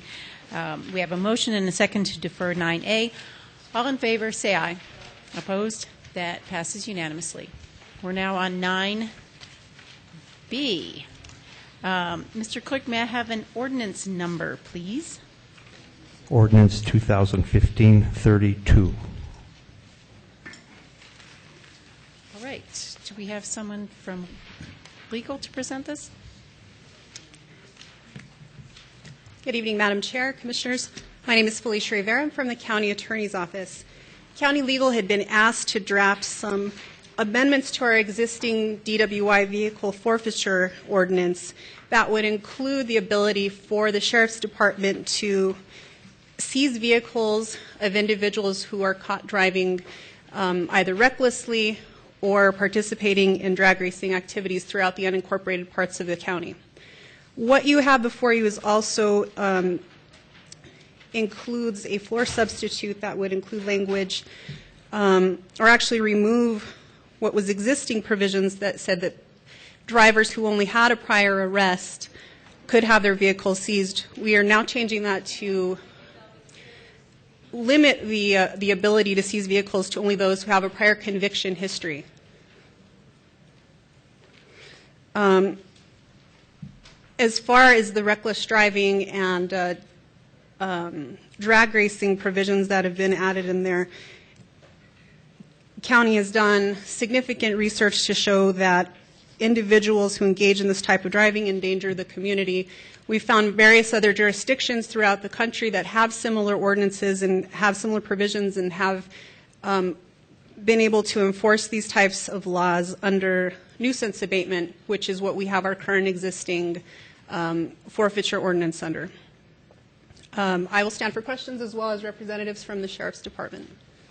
Commissioner Talbert. Thank you, Madam Chair. First of all, I want to thank Sheriff Gonzalez, Under Sheriff Reeves, Under Sheriff Mora, Captain Dunlap, Lieutenant Lindley, and Felicia and her staff at County, Teresa as well. If everyone recalls, we brought this forward approximately three months ago, 90 days ago, because specifically residents in Sandia Heights were having, as heard tonight already, challenges with the illegal drag racing, organized illegal drag racing on Tramway. In addition, I've received calls from other constituents around the county where they're having that same challenge, still in my district, down off of San Mateo near Balloon Fiesta Drive, where there's a long straightaway there. We found at that time that there were some challenges originally with the original forfeiture and seizure ordinance that was passed by this commission a number of years ago, and so we took the time to really clean this up and make sure that we had a solid ordinance that law enforcement could utilize. At the end of the day, it's about catching these criminals who are using their vehicle as a weapon, whether it be DWI, whether it be illegal drag racing. They're using their vehicle to commit a crime. And the law enforcement group talked very heavily about making sure they had the right tools in order to address this throughout the county. I appreciate everyone's time on this, and I think it's important that we not lose sight of why we took this under. If we convene a public hearing, I think we'll hear from a couple more people in Sandia Heights who have witnessed this and experienced it firsthand. So regardless of what happens tonight, which I believe and I support 100% that we pass this ordinance, we not lose sight of the fact that illegal activities are occurring around us and we can't close our eyes to them. Thank you, Madam Chair. Commissioner Johnson. Thank you, Madam Chair. And I also want to thank County Legal for working on this and all the work that they had with both Commissioner Talbert and myself. It can be difficult when you start wordsmithing. And we were thinking of trying to attempt that some time ago, but the publication period was the appropriate time to really go through with it. And what we've done is really make it a little stronger ordinance. If you go back and you look at the intent of this ordinance, and I sponsored it several years ago, the intent was relatively simple. It was if you've got a conviction for DWI, then your car would be subject to seizure upon a second arrest. It was very simple. And all of the transcripts as you went through that echoed that exact provision. In other words, we were providing for due process twice, really. Once through the criminal process of conviction, and the second time through our hearing process. Due process is one of those foundational amendments, Fifth Amendment to the Constitution, as a matter of fact, that we provide for due process before taking property from anybody.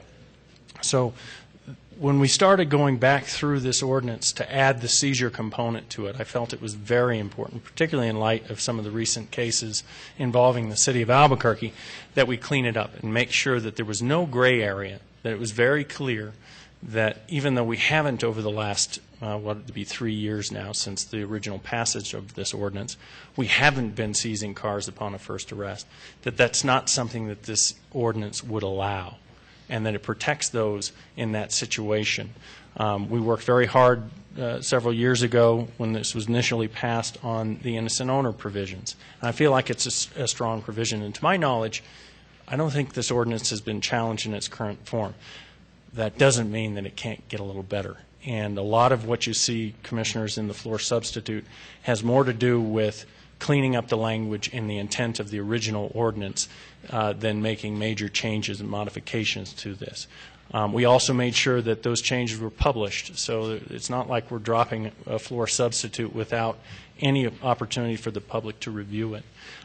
So I very much support the floor substitute. We did find one more little wordsmithing item that I think we need to fix as well that I'll propose as an amendment to the floor substitute once it's moved.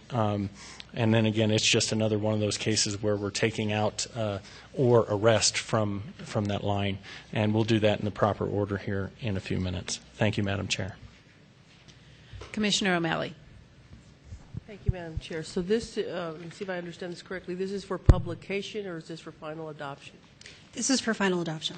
Okay, so maybe you could just sort of walk us through a little bit of this.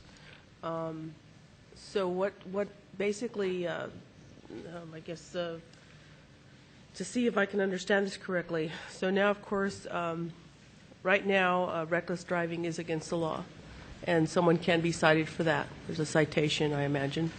What we're saying here is that if someone has been cited for, and tell me if I'm incorrect, has had a conviction of DWI and or has been cited for reckless driving, that's the first offense.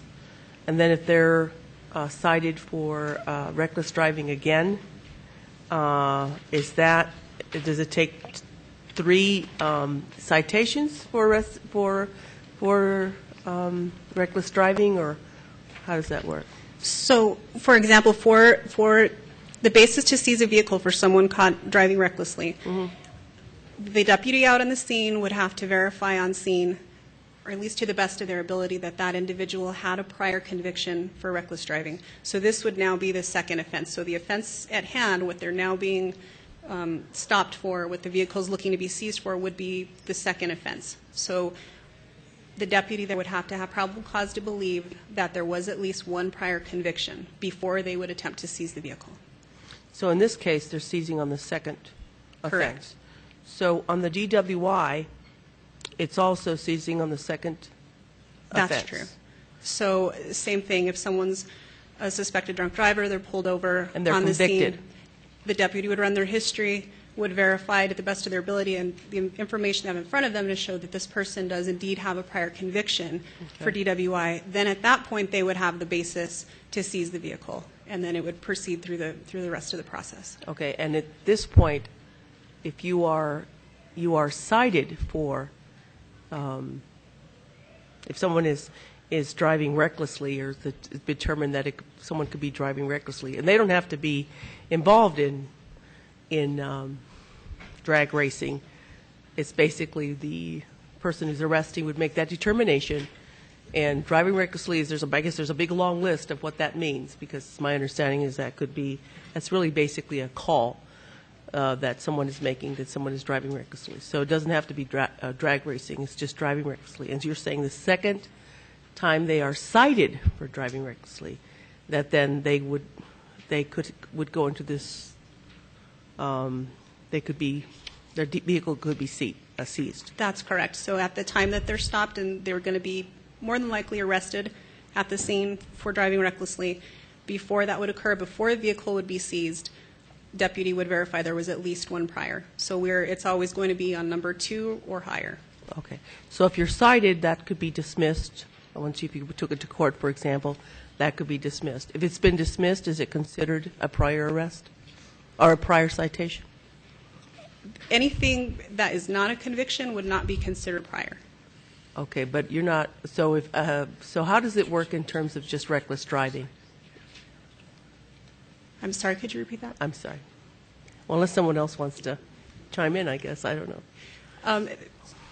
The lieutenant here just wanted to clarify that there would have to be an arrest. So even though I know we're using the verbiage cited, it would actually have to be an arrest that would take place before the vehicle would be seized. So these offenses that are giving us the basis for this seizure are arrestable offenses, meaning these are major type criminal traffic offenses that would result in an arrest. So someone wouldn't just be issued a ticket and then their vehicle would be seized, they'd actually be arrested, which carries a much higher legal standard to move forward. Okay, so if you let's say you're behind a vehicle or one of the deputies, and you're like, well, I don't know, this guy seems like he's a little squirrely or whatever, so you pull him over and you're like, you're not driving correctly or whatever, or you're speeding or something, you're driving recklessly, that's an arrest?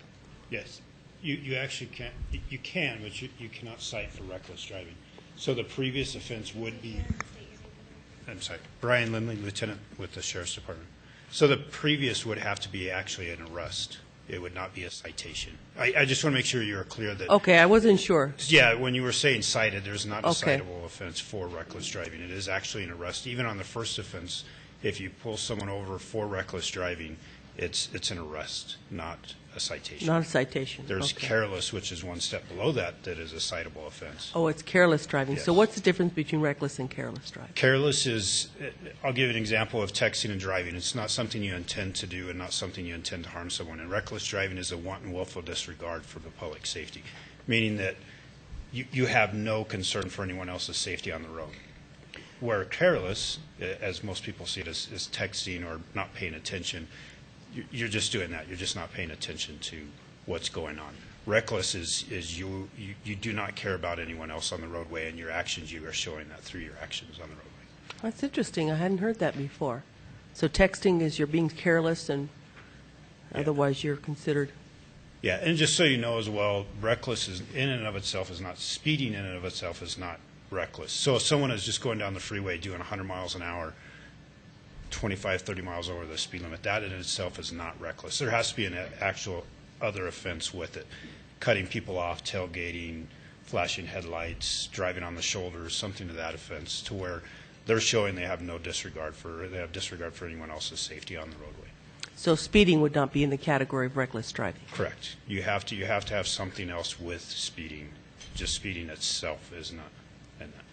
Where this comes into play is the drag racing is reckless because you are someone else is on the roadway with you and you are choosing to do those actions. It's just not speeding. Okay. Thank you.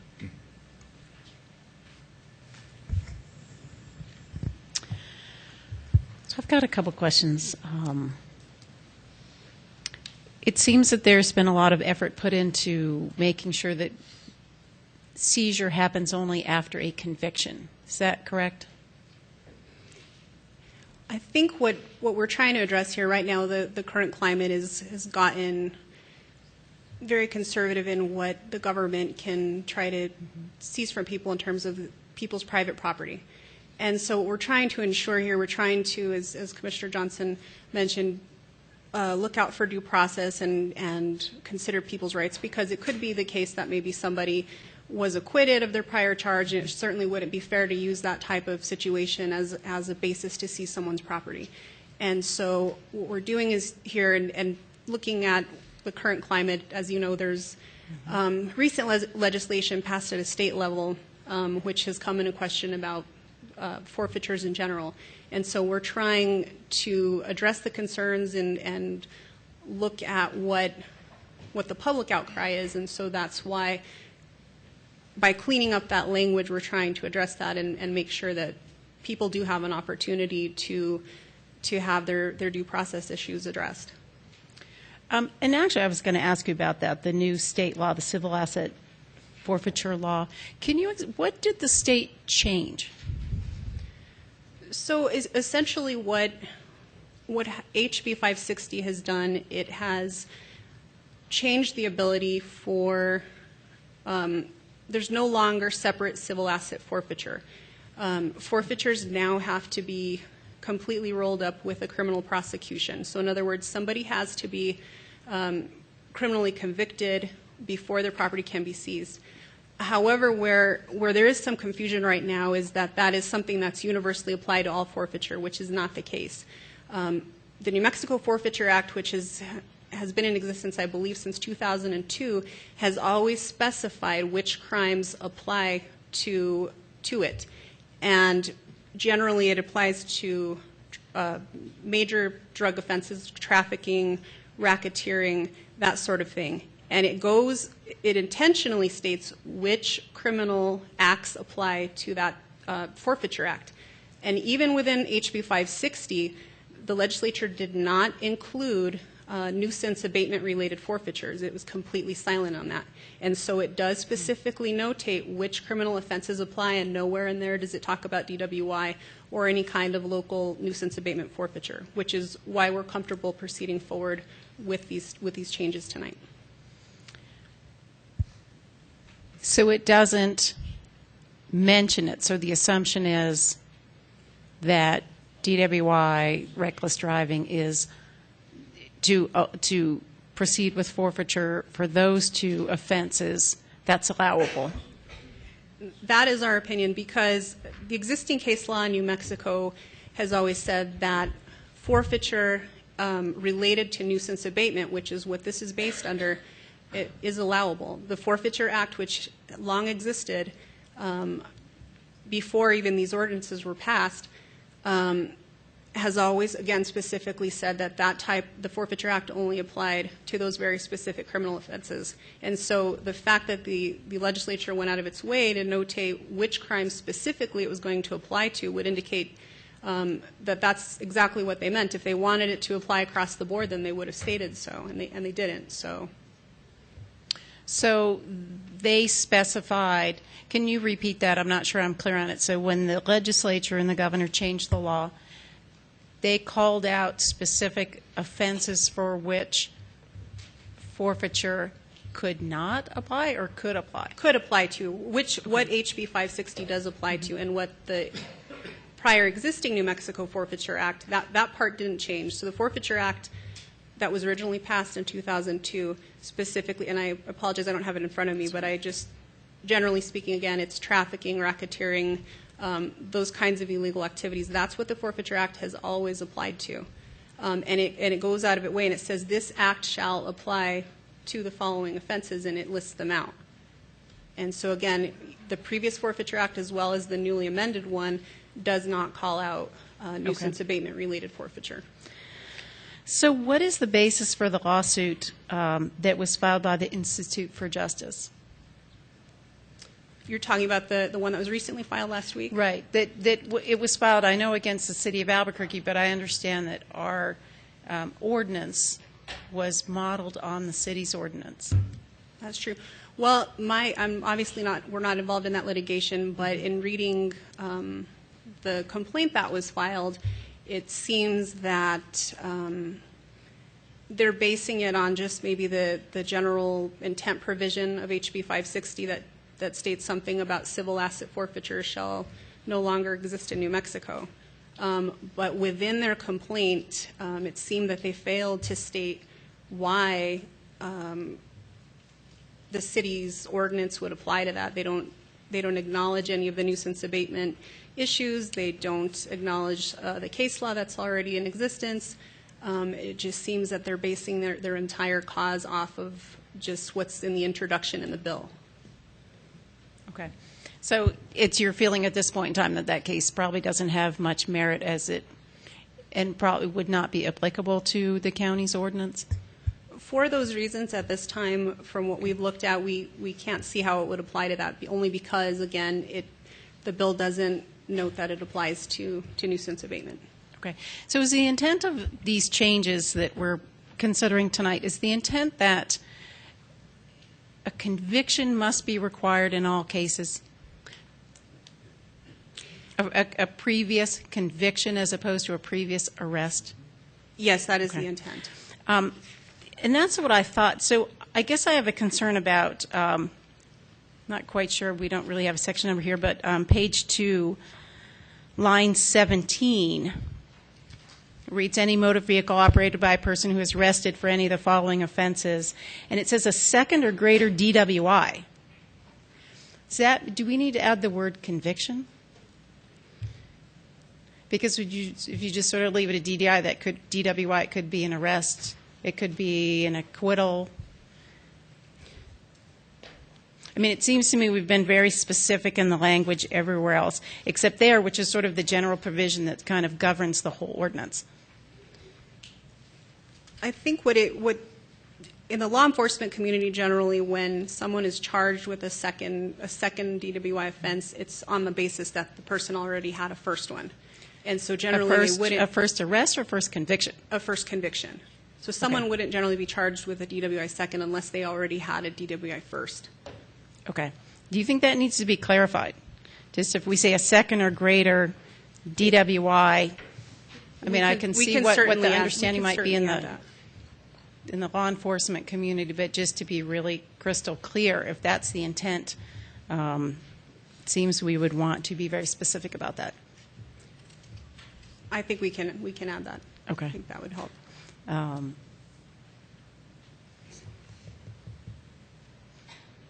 right. I think that answers my questions. Commissioner O'Malley.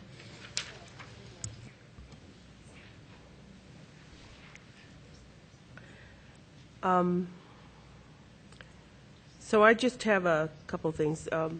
So I just wanted to be clear that if someone is accused or suspected of reckless driving, which does not include speeding and or texting or any of those other things, is arrested. So they are arrested already, and then off they go to be booked. Okay, so they go through that process. Then it happens again, and they're arrested again. So what category of this is, what is the category for? What kind of offense is this considered when they're arrested for drunk driving? These are called traffic misdemeanors. These are all called traffic misdemeanors? Yes. Okay. So then, okay, I just want to make sure. Okay, thank you. Commissioner De La Cruz. Thank you, Madam Chair. So if you have a conviction, a prior conviction, is there any time limitations, constraints? As an example, you're 21 years old, you get arrested for a DWI or reckless driving. Fast forward 20 years, you are now charged, you're not convicted. What happens in a situation like that? I mean, I think there's pretty stark contrast in time for most people. I think they understand that a whole bunch of things can happen. Doesn't mean you have a pattern of behavior necessarily, not when you're talking that gap of time. As it stands right now, even in the realm of being charged criminally, if it's within the recent time frame that we have the records, then that person would be seen to have a second. There's nothing built into the ordinance to say that that there's some kind of statute of limitations on how old the prior conviction has to be. Generally, the records will only go back X amount of years, and so I've yet to really see anything. What does a deputy see when he was looking at his screen? The only thing that comes close to an example I can give you is the DWI, and I believe our records will go back to 1982 at this point. 1982. Yes. But with the DWI statute, to be charged with the second, it actually says within so many years within the statute. Would a deputy know that in the field? As far as the DWI? The time frame that you're talking about, you said there was a... As far as DWI, yes. It is, in the ordinance here, it is not stipulated so many years, it will only go back. What we do is how would we find out if someone actually was charged or convicted previously is when we run them through NCIC, there's a code that comes up. There is a specific code for reckless driving. There is a specific code for DWI, first, second, third, fourth, all the way down the line. When we run them, it'll pop up with that code, and then it'll say when that conviction was. In the state statute, that says you must be within so many years of your second conviction. They'll just basically calculate it and say, the ordinance doesn't have something that says it's so many years. The way it's written now is that it's, as you stated, if you're 21 and you get arrested and just say convicted of reckless driving, 20 years later you get stopped again for reckless driving, that would show as your second under this ordinance, and it would be a seizure at that point. I'm wondering, Commissioners, if there shouldn't be something that tightens that up. It sounds like there is a state law that is a little different. Just make sure it's clear, for DWI, that's the only thing that I can come close to comparing it to. For DWI, for you to be charged with your second, it has to be within a certain period of time. Right now, for reckless, as this ordinance stands, two different things. There is nothing to say it has to be in a certain period of time. I generally support the ordinance. I just think that is could be a little bit problematic, and all it takes is one for it to become the poster child of the entire law, if you will, or a deficiency in the law. So I really think we need to think about that. Thank you, Madam Chair. Commissioner Talbert. Thank you, Madam Chair. Felicia, I did notice in line 20 on page 2, there is a comment that states conviction for DWI. So I know Commissioner Hart-Stebbins made a comment about conviction or arrest, but it states it right there. Is that not referable to the first component about the DWI, second or greater? Yes, I think that's kind of would clear that up. So maybe it might be redundant to add an extra. Well, if I may address that, there are two separate provisions under that section. 2 talks about driving with a revoked driver's license, so it really is a separate circumstance. Okay. Commissioner Johnson. Thank you, Madam Chair. I also want to point out some of the function of the ordinance changes here, and that it's really, as part of your defense, if you can show that you do not have a conviction. In fact, it's 5G, I don't know what page this is, but 5G 1 and 2. Basically, if you don't have a conviction for a prior DWI, you can show that to the hearing officer. And the most important part is you won't be liable for any additional storage fees as part of the process. In other words, you would be liable only for that initial towing, which takes place whenever there's an arrest, whether it's for careless driving or reckless driving, and one night's storage, no matter how long that vehicle has been in our impound yard. It could be there a little longer because of the process, setting up the hearing process. I think they typically take place within about 10 days. Is that about right, Ms. Rivera? Yes, that's on average about right. So even if it does take 10 days and they find that you haven't had that additional conviction or that initial conviction, you only pay for what you would pay for had you been arrested in the first place, even on a first offense. And I think that's a key provision. It's important that you not pay a penalty for something you're simply accused of. And in the case of a prior conviction, that this civil side or administrative side of the law or administrative law is saying you are now, you put your property in jeopardy at the first conviction. So the due process for the criminal side is actually taking place in the first conviction. If you're not convicted at that time, then your property is not in jeopardy upon a second arrest. And I think that's really important for due process. Thank you.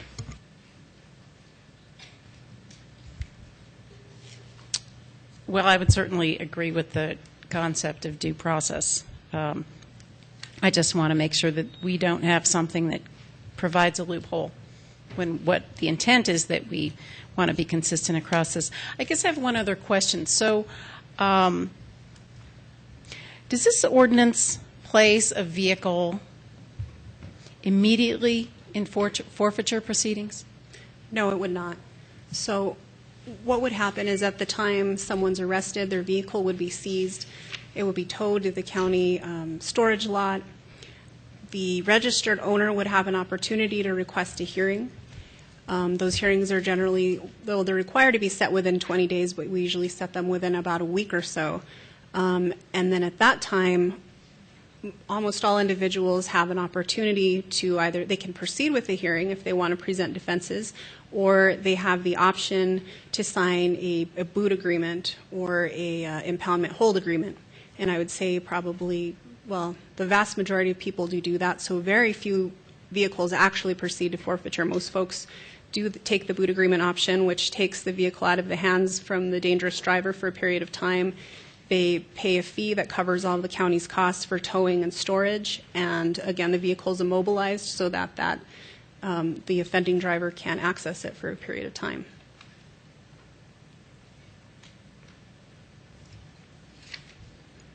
And those boot fees and the time frame for which the boot is placed on the vehicle is based upon the person's conviction or criminal history. So in other words, somebody who has multiple DWI convictions could have their boot placed on that vehicle for even a period of, say, a year. So they can't access that vehicle, they can't drive the vehicle, and endanger the public for that whole time frame.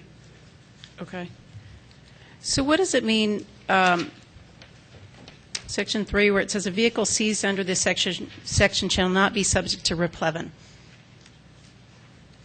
That's page, I've got a different, this floor substitute is different from the one that I was looking at, but it's page 3, line 20. So doesn't that word, I'm not an attorney, but it seems to me that word indicates that it is immediately subject to forfeiture and governed by the court.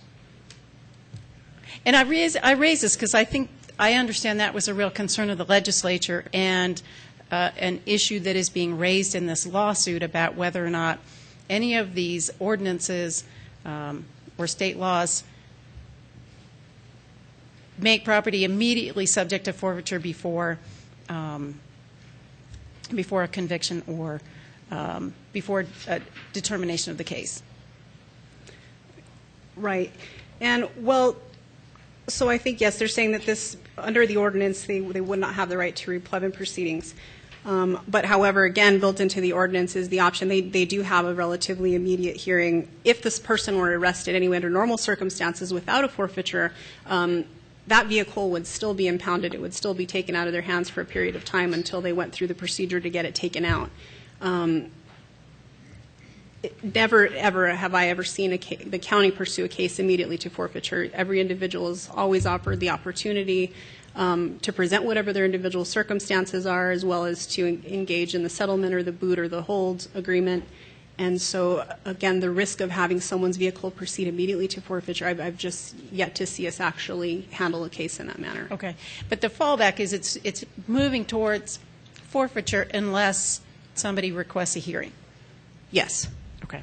Well, if somebody doesn't request a hearing, let's say, and this happens quite frequently, where someone might be driving a vehicle that doesn't even have a registered owner. Maybe the vehicle changed hands through cash transaction. Sometimes we can't even trace who an owner is. So oftentimes vehicles are deemed to be abandoned.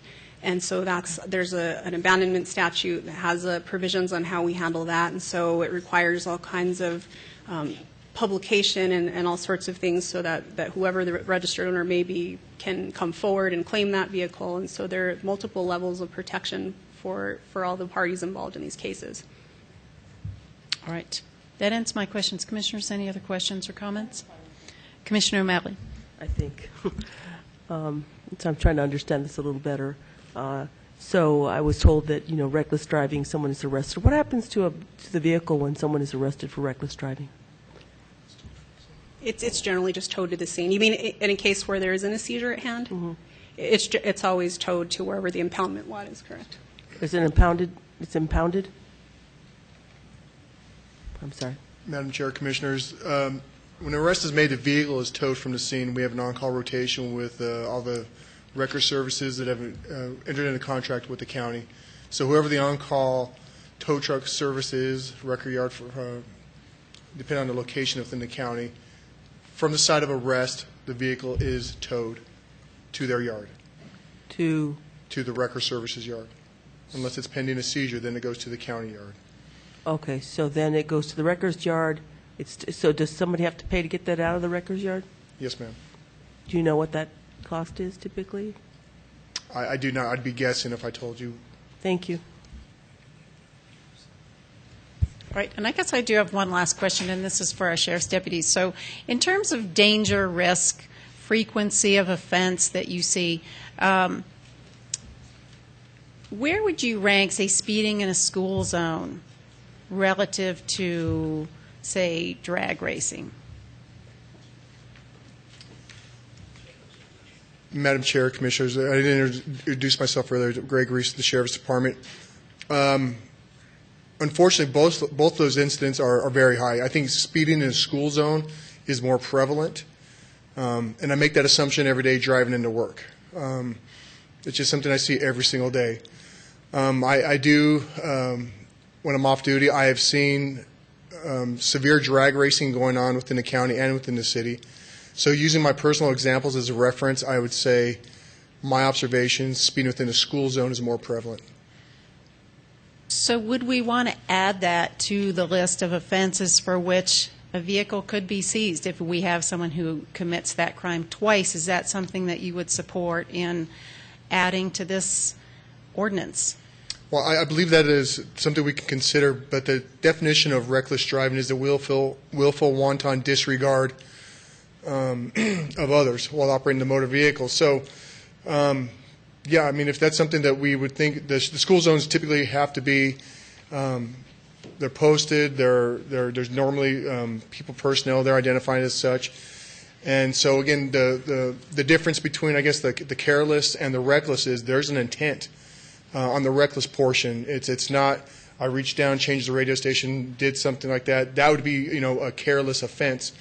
So to answer your question, yeah, I think that would be something we could consider, but the actual proximity and the opportunity for that may not be as frequent as, I think the intentions of a drag race or a reckless, the probable cause is the initiation of what any traffic stop is based off of. And it may be there, it may not be there, but we're really certainly look at it. Whatever's going to reduce, the accidents, increase safety, we're definitely about. Right, because I don't live in an unincorporated county, so I can't really judge how frequent that is. I live in the city, and I would say with regularity, I see people speeding through school zones. Can I say that they do it with wanton disregard for That's a reckless human offense, life? So that could be covered. You could cite, yes, yeah. Or you would arrest for that, yes. Okay. I'm just, again, there's speeding in my district up and down Loomis. So, I mean, not speeding, but drag racing. So I think a lot of neighborhoods are impacted by this. I just wonder when we start talking about the relative risk of certain behaviors, putting school children at risk, seems to me that ranks with drag racing. But if you say it's covered by reckless driving, maybe that's covered for now. Yes, ma'am. Commissioner Johnson. Thank you, Madam Chair. I think a lot of times we get into discussions about specific offenses that are oftentimes covered by other ordinances. We talked a lot about tonight careless driving, the difference between careless and reckless driving, and one of the examples that was brought up was texting while driving. We have an ordinance in Bernalillo County that prohibits texting while driving. Prior to that ordinance, we could still arrest for careless driving if they were texting while driving. We get a little more specific on it with the texting. That in and of itself is probable cause, where careless would probably be, they'd have to be swerving. There'd have to be another added component while texting and driving or talking on their cell phone for it to fit just neatly into the careless category. Am I going down the right road here? Typically, it would be under the reckless. And if we were going to make the arrest, it would be under the reckless. Well, I'm not saying under an arrest, just a citable offense, any offense, and I'm just comparing the two. For example, and I think Commissioner Stebbins had it right. Right now, if someone is wantonly driving through a school zone without regard to anybody in that school zone, the kids, the traffic safety personnel that are there, you could arrest under this statute and seize under reckless driving if it fit the standard for reckless driving. Yes, sir. If it fit, yes, sir. Yeah. So I think sometimes we can get wrapped around the axle about specific offenses. But in this case, we are trying to add an additional tool to your toolbox to address really a behavior that's difficult to address and to catch by a law enforcement standard. It's going to be very difficult for the Sheriff's Department to catch drag racers just by the nature of the offense. But if we should catch them, this allows the punishment to be enhanced on the second arrest. Yes, sir. Thank you, Madam Chair. Commissioner Talbert. Thank you, Madam Chair. I'd like to move the floor substitute of Bernalillo County Code 82.4 Vehicle Seizure and Forfeiture Ordinance. All right, we have a motion and a second. Commissioner Johnson. Thank you, Madam Chair. And I'd be happy to include the amendment that we discussed a moment ago in this. I would like to amend, I got to look at the exact section. I apologize. I think it's 5, make sure here. No, it's 6.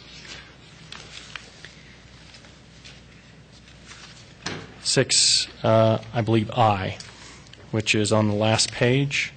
It's line 4 on the red line version, to strike or arrest. So the line there would read, or for driving with a revoked license that was the result of a prior DWI conviction. Strike the 2 words after that, or arrest. And then I don't know whether we need to include your amendment as well, or if you have text for that in this. Why don't we just do them separately? So we have a motion to amend the floor substitute as Commissioner Johnson has described. We have a second from Commissioner Talbert. Commissioner De La Cruz. Thank you, Madam Chair. It isn't specific to this, so if we want to vote on this, I can wait. Okay. All right. Any questions or comments about the amendment to the floor substitute? Seeing none, we have a motion and second. All in favor, say aye. Aye. Opposed? That passes unanimously. Did you want to make the other amendment, Commissioner Johnson, or should I do that? All right. Commissioner De La Cruz. Thank you, Madam Chair. On the overall ordinance, I am not prepared to support it unless the attorney can offer some language this evening that helps to protect individuals, as I described earlier, particularly on DWI. If you're very young and you have a situation where you are actually convicted, now you don't have a conviction, you stand the possibility of losing your vehicle. Can we have language crafted? I'm not prepared to do it, but can we do that this evening? Madam Chair. Commissioner Johnson. Thank you, Madam Chair. Perhaps, and I don't want to get too much into wordsmithing here, but is there a convenient place, Ms. Rivera, to tie it to Mexico State statute as far as the limitations on between a DW1 and DWI2, DWI1 and DWI2? Right offhand, without taking the opportunity to look at the specific statute and see exactly what the language says off the top of my head, I don't know that. I don't know if we could table this for a moment. I could try to find an answer, but I'm not comfortable saying with a certainty exactly what the time frame would be right now. Thank you. All right.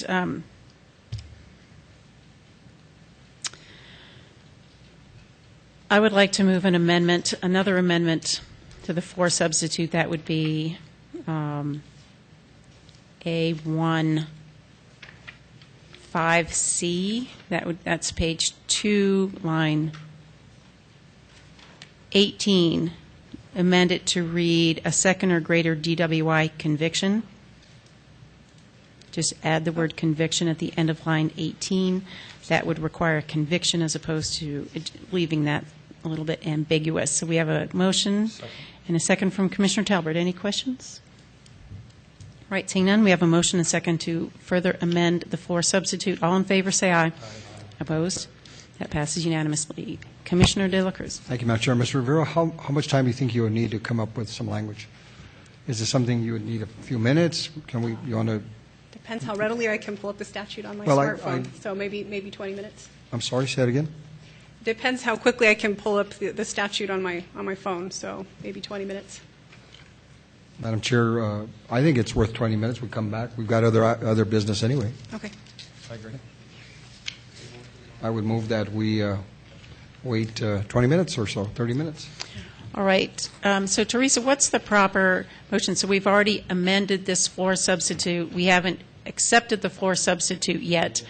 Do we just defer it at this point to the end of the meeting, or what's the appropriate motion here?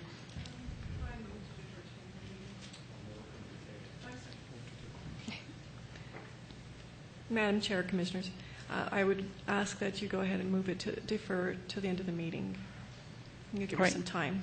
Somebody want to make a motion? So move that we table, defer till the end of the meeting. All right. So we have a motion to defer. We say table or defer? Defer. Probably table. All right. Table the floor substitute as amended to the end of the meeting. All in favor, say aye. Opposed? That passes unanimously. Thank you. Thank you.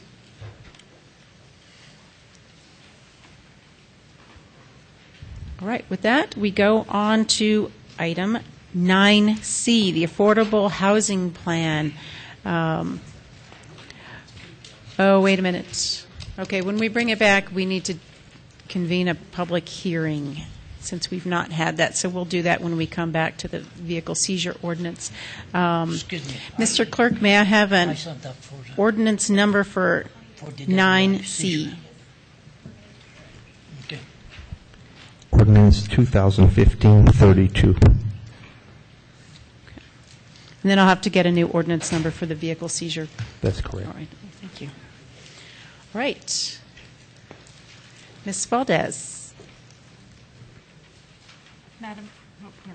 Madam Chair, Commissioners, my name is Betty Valdez. Oh, I like that one better.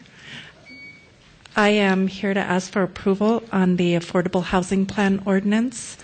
I brought it to you a month ago, requested and received approval for publication. We've had no comment, and approval of this piece will conclude the Bernalillo County government being in compliance with state statute anti-donation law.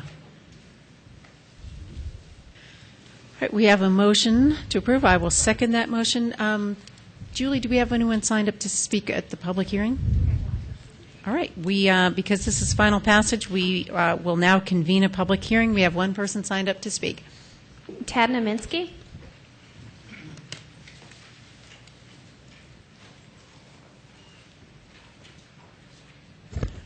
Thank you. My name is Ted Nemiski.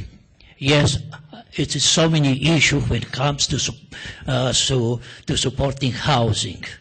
I had meeting with Director Betty Valdez and others upstairs at the county manager office. Well, that was also assistant to director. Anyway, it is so many issues when it comes to the housing. It is discrimination. They do our discrimination. I am filing this week at HUD discrimination against Bernalillo County. Thank you.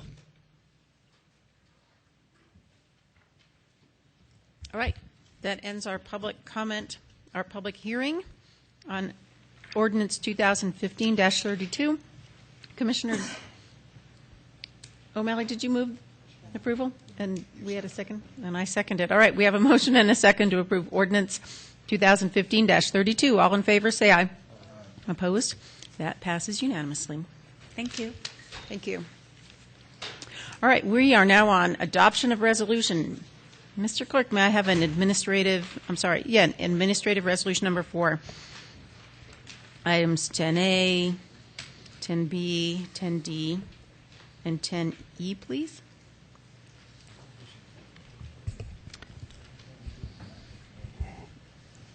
AR 2015, 79, 80, 81, and 82. All right. We're on item 10A, Administrative Resolution 2015-79. Mr. Campbell. Good evening, Madam Chairwoman, members of the Commission. My name is Clay Campbell. I'm the Capital Improvement Program Manager for Bernalillo County. Tonight there's a motion before you to approve an administrative resolution that contains 13 capital outlay priorities for Bernalillo County and its lobbyists to pursue during the 2016 legislative session that begins in January of 2016. These were introduced to you at your October 27th BCC hearing. 10 of these projects are contained as the top 10 priorities in Bernalillo County's Infrastructure Capital Improvement Plan, or the ICIP, that you all adopted in late August 2015. Please recall that our ICIP is annually compiled and updated by my program, presented to the board for approval in late summer annually, and submitted to the state each September. And these are based on annual future capital project updates made by county departments to our CIP database. One other project was specified at your August 11th hearing for the Public Safety Officers Memorial, and 2 other items have been added since the October 27th hearing. So as listed in your draft administrative resolution, projects consist of 4 recreational projects, 4 transportation and mobility projects, 1 utility project, 1 public health project, 1 sheriff's project, and 2 public safety projects. Our county lobbyists, Dan Weeks and Marla Schultz, are here if you have any specific questions about the session. And the respective DCMs are also here from their divisions to answer any specific project questions you may have. I stand for any questions on the ICIP. Thank you. Commissioners, any questions? Commissioner O'Malley. Thank you, Madam Chair. I actually have questions for our lobbyists concerning this list. Thank you. Thank you, Mr. Weeks. And it was mentioned that there have already been some changes to the legislative list. And so when is I thought we were going to look at approving this sometime in January. So is there a reason to move this along, or should we wait for amendments? Or Madam Chair and Commissioner O'Malley, we had originally thought about doing this earlier, and because of the meetings we're having with the legislative delegation, we wanted to defer it until January. I'm thinking that it really doesn't matter that much right now because you can make changes to it as we move forward. We'd like to get something on the record as soon as possible, so we'll have something substantive to talk to the legislative delegation about. And we may have some things that those individual legislators have not brought to the commission at this point yet, and we'll be able to add those in the January meeting before we go forward with actually doing the project proposals to the legislature. Okay, so what you're suggesting is it's probably good to just have something now to discuss, but that we certainly have the opportunity to amend all the way to the January meeting to amend or change the Commissioner, absolutely. Okay, thank you. Commissioner De La Cruz. Thank you, Madam Chair. Mr. Weeks, when we met with some of the South Valley legislators, they were talking about a wrestling and boxing venue. Is that part of this package here or not? Madam Chair and Commissioner De La Cruz, yes, it is. There's a $1,067,000 request for that. So if we require changes as we go along up until January, we can still bring it back anyway. So I think we ought to just move it. Thank you, Madam Chair. All right. Any other questions, comments? All right. I move approval of Administrative Resolution AR 2015-79 for proposed capital outlay priorities. Second? A second from Commissioner De La Cruz. And at this point, I would like to move an amendment. I think the priorities for District 3 have changed, and I would like to move that on page 2, line 3, that would be B5. We strike lines 3 and 4 and substitute language that reads $500,000 to purchase land and/or facility and to plan, design, construct, renovate, and equip it to serve as a multi-use indoor sports facility in Bernalillo County. So that is not necessarily a District 3. This facility will not necessarily be located in District 3, but that has been a priority and a recommendation from our Youth Sports Commission that has been identified as a real gap in this community, or indoor sports facilities. So I would like to move that amendment, again, to just replace B5 with language as I read it. Do I have a second? Second from Commissioner De La Cruz on the amendment. Any questions? Seeing none, all in favor say aye. Opposed? That passes unanimously. Do you have the language, Clay? Madam Chair, yes, I do. Thank you. Okay, great. All right, we are now on the resolution as amended. Any questions or comments? All right, seeing none, all in favor say aye. Opposed? That passes unanimously. We're now on 10B, our legislative policy priorities. Good evening, Commissioners. Again, Clay Campbell here, Capital Improvement Program Manager. Tonight, before you is a motion to approve an administrative resolution for legislative policy priorities before the 2016 legislative session that begins next month. Policy requests were developed for all county divisions with input from deputy county managers, county lobbyists, and the results from the 2015 legislative session. We have a wide array of items in this administrative resolution that seek to sustain or increase current funding for behavioral health and substance abuse funding, to amend legislation that addresses the needs of the county's probate office, support for agritourism activities, to fund community school initiatives, correct gross receipts tax distributions and transfers, to address yield control issues, to allow Class A counties to delegate authority for making certain determinations regarding sales of public securities, to clarify the state law concerning counties to establish user fees with utilities, and to urge the state of New Mexico to pursue primacy for the National Pollution Discharge Elimination System. Again, County Lobbyist Dan Weeks is here, and the Deputy County Managers to address any specific questions you may have about any of this proposed legislation. Commissioners, any questions? All right, seeing none, I move approval of AR 2015-80, our proposed legislative priorities. We have a second from Commissioner O'Malley. And just before we have a final vote on this, I would like to propose an amendment. It really is more of a, I think, maybe a typo, but page 2, line 7, that just has to do with the Criminal Justice. It's actually the Criminal Justice Review Commission. And so I just want to change that word. So strike the word reform and insert the word review. Very good. Just want to get Thank you. right. So I move that amendment. A second from Commissioner Johnson. All in favor, say aye. Opposed? That passes unanimously. All right. So we are now on the resolution as amended. It's Resolution AR 2015-80 as amended. All in favor, say aye. Opposed? That passes unanimously. I think we're fairly shortly going to have to take a break here to just give our staff a little 5-minute break. Ms. County Manager, should we do that now? Should we wait a little?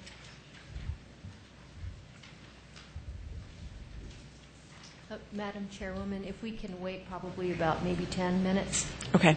All right. So we'll just want to make sure everybody knows they will get a break. All right. We're now on item 10C. That is an amendment, a resolution concerning the 7-member Urban County Charter Commission.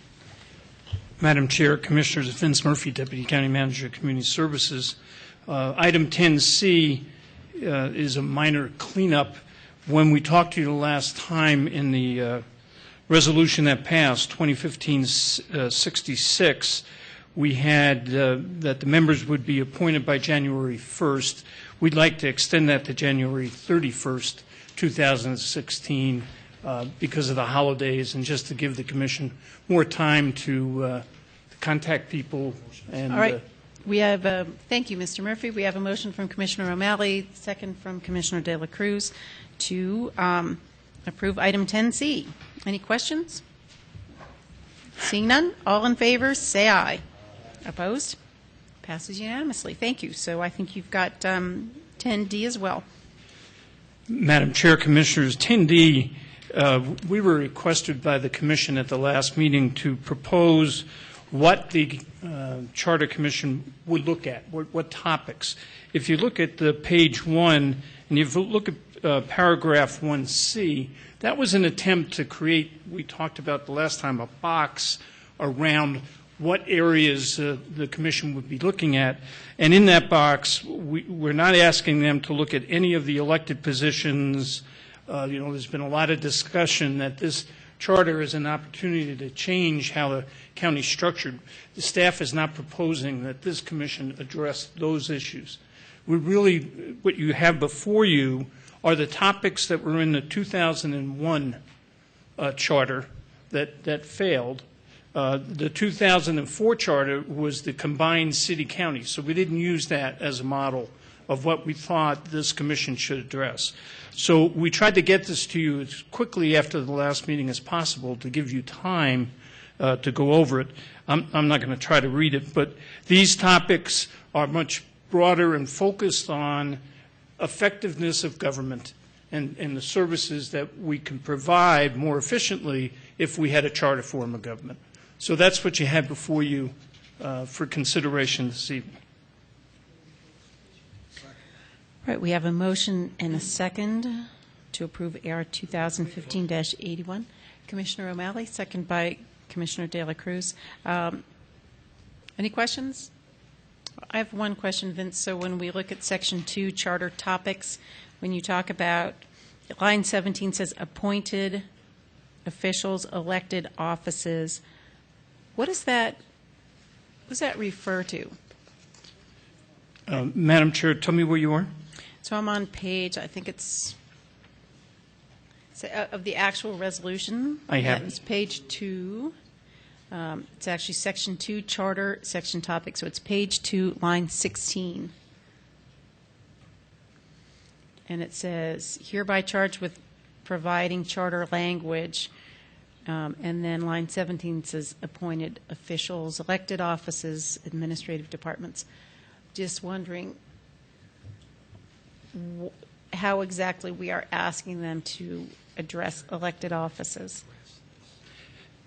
Madam Chair, the charter still needs to address these issues, but we're not asking that the Commission recommend anything different than what is done now. So what do you mean by address? Based on what the review of the 2001 charter, it referenced the appointed officials, elected offices, and administrative departments. I understand that, but I thought that the direction from the Commission was that we were to restrict the point of this resolution is to restrict what the Charter Commission is going to look at. And I thought the direction from this board, I might be wrong, but the direction was that we not get into issues of governing the other elected officials. Excuse me, Madam Chair, Commissioners, this is pro forma. We can remove it. When you say pro forma, what does that mean? It's an outline that existed, and we don't have to use it. All right.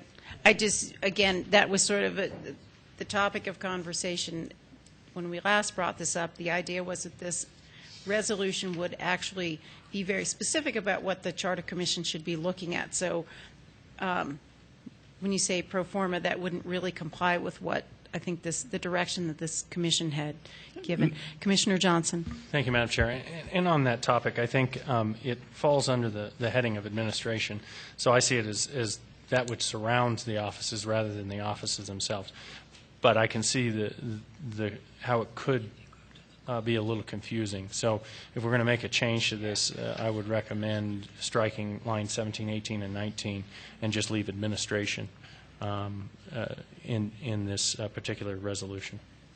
All right. We have a motion from Commissioner Johnson, a second from Commissioner O'Malley to amend the ordinance, the administrative resolution. Any questions, concerns?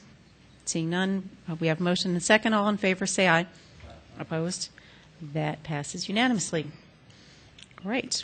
Madam Chair, Commissioners, you also asked that we create a list of names of people. I won't go over those because we haven't contacted these people. The request was give us an idea of who might serve on this commission. You did vote that there be 7 members. 2 members of the public contacted Commissioner Hart-Stebbins' office, and I think I can use those names, Ms. Tasha Young, and the commissioner said that she'd like to appoint her as her member on the commission. And we also had Mr. Terry Bruner, and that's proposed that he be appointed at large. Great, and we will get to that at the end of the agenda. And right. We've received no other input at this point. All right. Commissioner Talbert. So, I mean, we each get to appoint our own person of the 5, right? 5 and 2 at large. Okay. Commissioner. Thank you. All right. We have a motion and a second to approve AR 2015-81 as amended. All in favor, say aye. Opposed? That passes unanimously. Let's get to one more thing. 10E, Industrial Revenue Bond for Los Poblanos. I move we approve AR 2015-82. Second from Commissioner De La Cruz. Any questions, comments? Do we want to hear the presentation? Does anybody want? Can you give us a 1-minute summary? I know we've got some individuals here from Los Poblanos, so I would certainly want to give them respect of. Thank you, Madam Chair. Madam Chairwoman, I don't want to keep 1 you minute from summary. dinner, but just for legal purposes, Economic Development staff recommends the approval of the inducement resolution authorizing the Bernalillo County Commission to approve an industrial revenue bond application amount of up to $15 million in one or more series on behalf of Los Poblanos Limited Liability Limited Partnership. And yes, Matt and Jay Remby are here this evening, and if you guys want to come down, because they've been here since 6 o'clock and have been patiently waiting. So if you just introduce yourselves to the commission and maybe just keep it brief. Thank you, everyone. Jay Remby with Los Poblanos. My name is Matt Remby, and I run Los Poblanos on behalf of my family and my parents.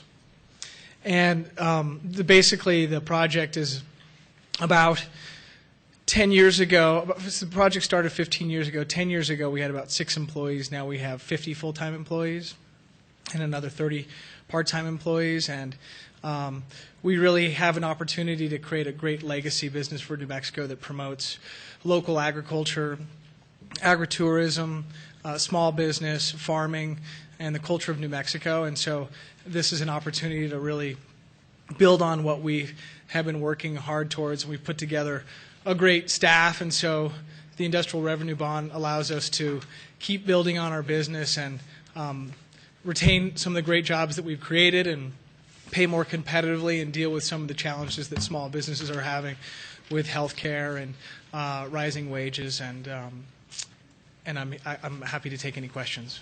Commissioner O'Malley. Thank you, Madam Chair. And I don't have any questions, but this is very impressive what has been accomplished there, and it's such a beautiful place. Probably most people here know about Los Poblanos now, maybe more so outside of actually the state, because I know that you have a lot of people from all over the world that come to see it. It's just really exciting to see these homegrown businesses. This is, as you said, this your family has been, just really supportive of, I think, just the community in general, and you've really done some, amazing work there. And this is something that Bernalillo County really is a priority of them, the agritourism and local agriculture. So I really appreciate, and I'm just, I'm thrilled that we're able to help out. So thank you. Thank you. Thank you, Commissioner. Commissioner Johnson. Thank you, Madam Chair. I would echo what Commissioner O'Malley just said. Los Poblanos is a beautiful place. But I also want to thank you for your family's investment in this community. It's not just Los Poblanos. You're quietly going about creating businesses and developments, and they're all unique and very innovative. So I very much appreciate your work here. It benefits our community greatly. And so thank you very much for this expansion and the things that you do in our community. Thank you very much. And I just want to echo that as well. This is the type of project I love to support. I'm so pleased that Bernalillo County has a mechanism for helping support what you do. Small, homegrown, local business. Y'all have put in a tremendous amount of time and money investing in growing your property, and I'm really delighted to support this. So thanks for coming. Sorry to keep you waiting so long. Thank you very much. Thank you. There are no other questions or comments. We have a motion and a second to approve AR 2015-82. All in favor, say aye. Aye. Opposed? Passes unanimously. We're now on 10F, which was moved off our additions or changes to the agenda. That is actually, Mr. Clerk, I need an administrative resolution number for that. That was originally 3C. Where are we? 10F. Is approving employment of relatives in Bernalillo County. 83. I'm sorry, 83? 83. All right. I don't know if we have somebody to address this. I will move approval of AR 2015-83. We have a second from Commissioner Johnson. Any questions or comments? Commissioner Johnson. Thank you, Madam Chair. I moved this off the consent agenda because I did want to make a statement regarding it. I know Bernalillo County in the past has gotten into some trouble with, basically with nepotism and with the process whereby family members supervise each other. It's important to note here that what this resolution does is present or create a process for managing those situations. Public safety has a long history. Fire, certainly law enforcement, has a long history of family members going into it. And I don't think it was ever the intent through our nepotism ordinance to prevent that from taking place in those situations. And particularly in public safety, you have a very rigid paramilitary situation where advancement is dependent upon qualifications that are objectively monitored. So I believe in this case moving an individual or even the appearance of favoritism out from underneath an elected official is both appropriate while still making sure that this individual has the opportunity to serve. And I support this because it's really a common sense compromise and provides the oversight to protect everyone. And Mr. Schuler, I worked with you a little bit on this, so it looks like you've got a few things to say, and I'll turn it over to you. I apologize, Madam Chair, Commissioner Johnson.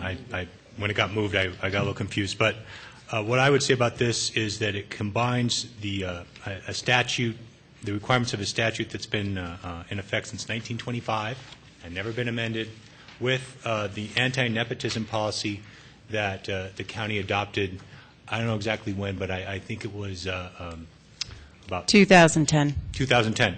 So basically, what this will do is create a mechanism under the policy to supervise any deputies of the sheriff, where he would be taken out of it if he is related within the third level of consanguinity, and it would be his supervision would be replaced by a committee of the county attorney, the county manager, and the HR director.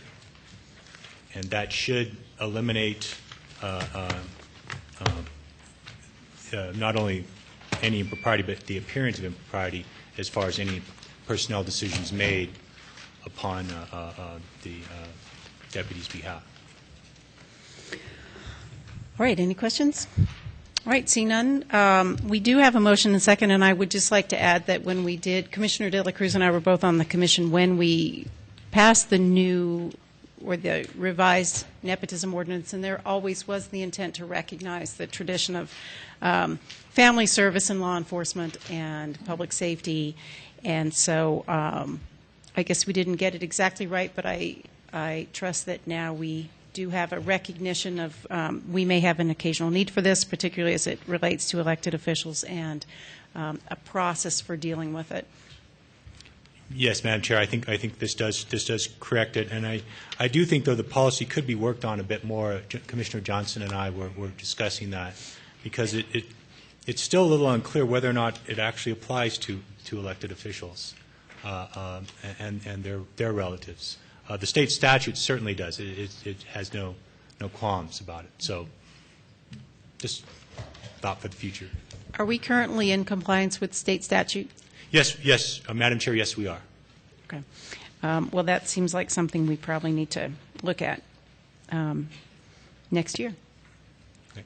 All right, we have a motion and second to approve AR 2015-83. All in favor, say aye. Opposed? That passes unanimously. County Manager, are we ready to take a break?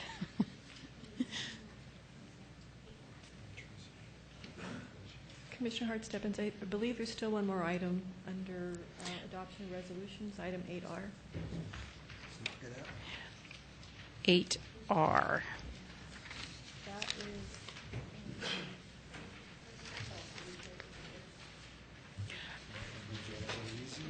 Right, 8R. Okay.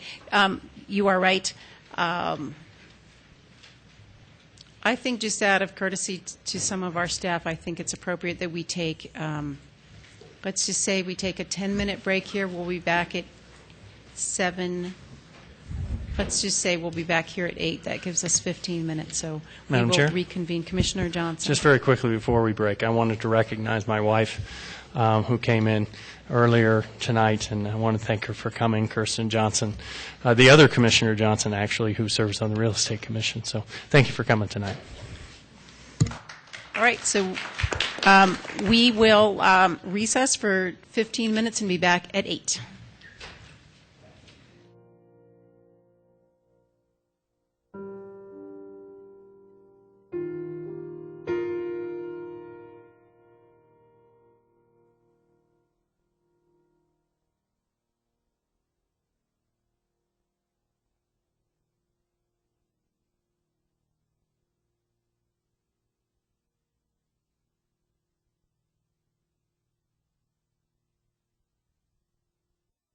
Good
evening. I call to order the continuation of the Bernalillo County Board of Commissioners administrative meeting for Tuesday, December 8th, 2015.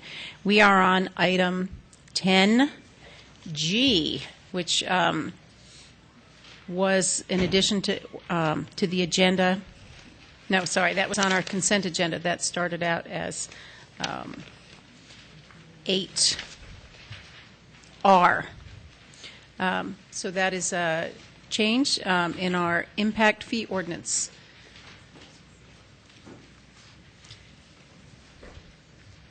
Ms. Chavez.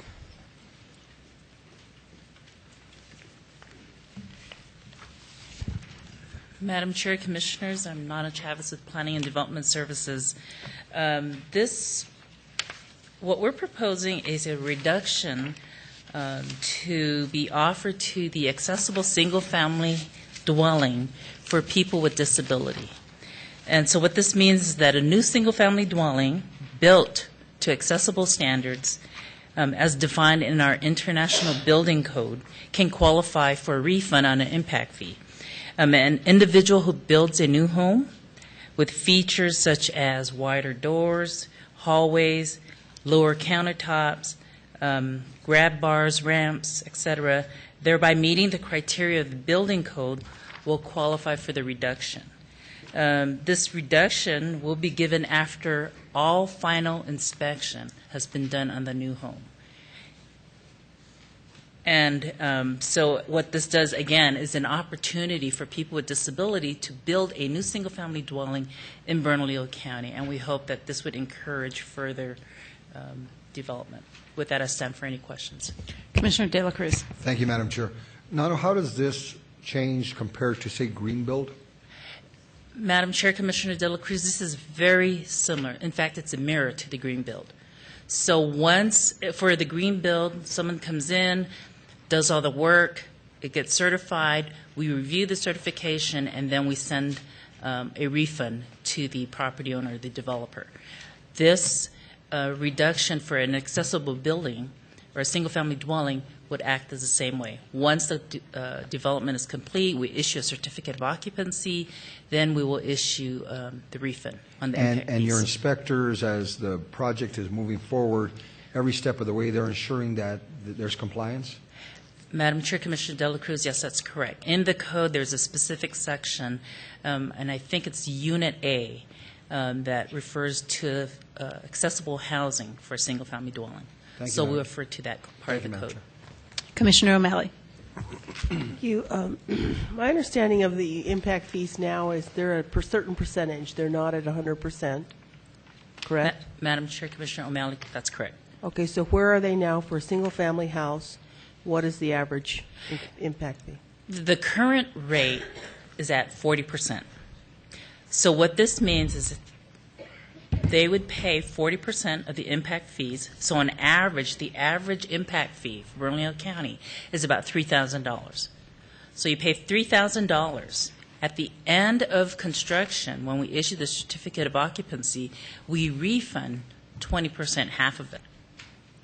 Okay, I just want to make sure that we understand, because the last time I looked at the impact fees at 40%, they were a lot lower than $3,000. Where are you getting that number from? Madam Chair, Commissioner O'Malley, that's just an average. So if we built a house in the South Valley, obviously the impact fees would be much lower.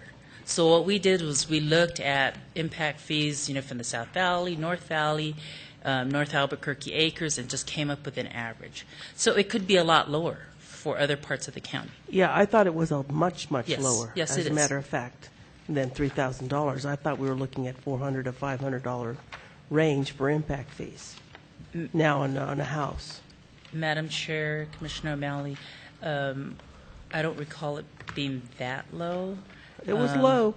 It is low. It is low compared to... Mr. Ham is here. Didn't you work on the impact fees? I just want to know where we are right now with the impact fees, because... Madam Chair, Commissioner O'Malley, Nicholas Ham with Bernalillo County Planning and Development Services. Ms. Chavez is correct. The figure of $3,000 is about a median in the range of impact fees that we collect. The low end of that would be the East Mountain projects. That would be at $19.82 and 80 cents. The high end of that would be in the Northeast Heights area of the county, where land acquisition costs are higher. Thereby, our impact fees are charged at a higher rate so that we can complete infrastructure projects there. Large homes in that area of the county can be charged impact fees in and around $4,200 to $4,500, okay, that's because of the square footage, right? That's let's correct. Just look at the square footage of, let's say, 2,500 square feet. And in what area of the county? So that depends on the area of the county. So the county collects impact fees at varying rates, dependent upon the individual districts, impact fee districts where the construction is proposed. So there is a range of variability tied to both location and proposed size of that structure. Okay. All right, thank you. That's fine. I appreciate that. Thank you. Commissioners, any other questions, comments about this? And I want to thank Nano. I really want to thank you for your work on this, the rest of your staff, Eric. This was a proposal that I brought forward, and it was an idea that it was brought to me by one of my constituents who was suffering, I think it was from MS. She was living with a disability, and she talked about how difficult it is in this community to find accessible housing if for a person who's relying on a wheelchair or a walker. And we use our impact fee ordinance to incentivize certain types of behavior. And at least in my opinion, this is the type of housing that we want to encourage in this community, certainly as our population ages. It's going to be more and more important that people are able to find housing that will accommodate their particular needs. So I'm sorry it took so long for us to do this. I think it was 2 years ago that this was recommended to me, but I'm glad that I hope that we will approve this and actually get it done and into our code so that we can begin to build the stock of accessible housing for people who might need it at some point in time. Commissioner Johnson. Thank you, Madam Chair. I'm just really curious, was this the issue that we heard about early in public comment, is the standard a commercial standard for accessibility? And if so, does this really have the effect that or Ms. Chavez? Madam Chair, Commissioner Johnson, for a commercial waiver, that goes through the Economic Development Office. So the applicant for a commercial project would apply to that office and request a waiver that comes in front of the board, and you would waive the economic development impact fee. Well, and I'm not saying that. I'm just wondering if our standard is defined within this resolution. I'm not familiar with the ICC code or the IBC code as far as the definition of accessibility. Is it to ADA standard, which I believe is a commercial code, or is it different? Madam Chair, Commissioner Johnson, it's residential. Okay, so it's strictly there wouldn't be a disincentive by upping the code for residential accessibility to commercial. That's correct. Okay, thank you. That's what I was concerned about. Thanks. All right, I would like to move approval of, let's see, did I get an administrative resolution number from you? AR 2015-84. All right, I move approval of AR 2015-84. We have a second from Commissioner De La Cruz. All in favor, say aye. Aye. Opposed? That passes on a 4-1 vote. Thank you. Thank you. We're now on approvals. 11A, Madam County Manager.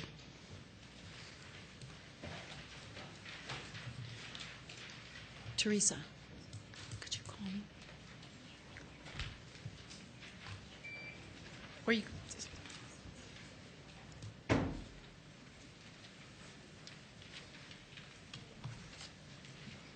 Madam Chair, Commissioners, what you have before you is a motion to provide concurrence for the appointment of Lisa Cedillo-White as Deputy County Manager for General Services. Lisa, do you want to come and join me real quick?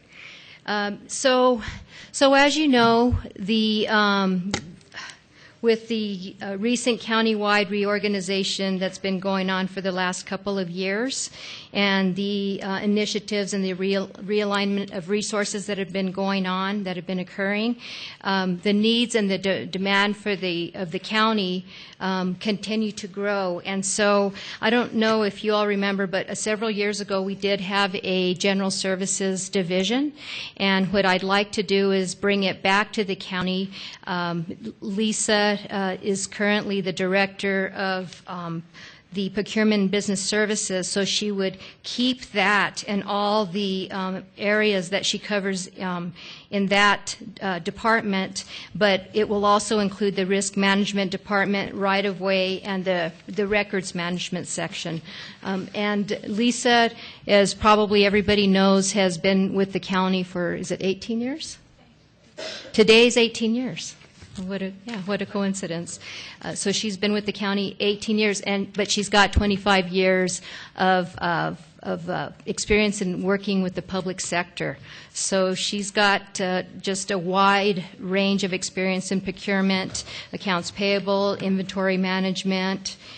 She was responsible for what's going on, the success of our ERP, as well as others, the DWI seizure program, the Forgotten Heroes burial program, and the unclaimed indigent cremation program. And I think, Commissioner De La Cruz, you remember probably about a month ago, there was a huge event that happened in Santa Fe, and thanks to Lisa. A lot of it was thanks to Lisa.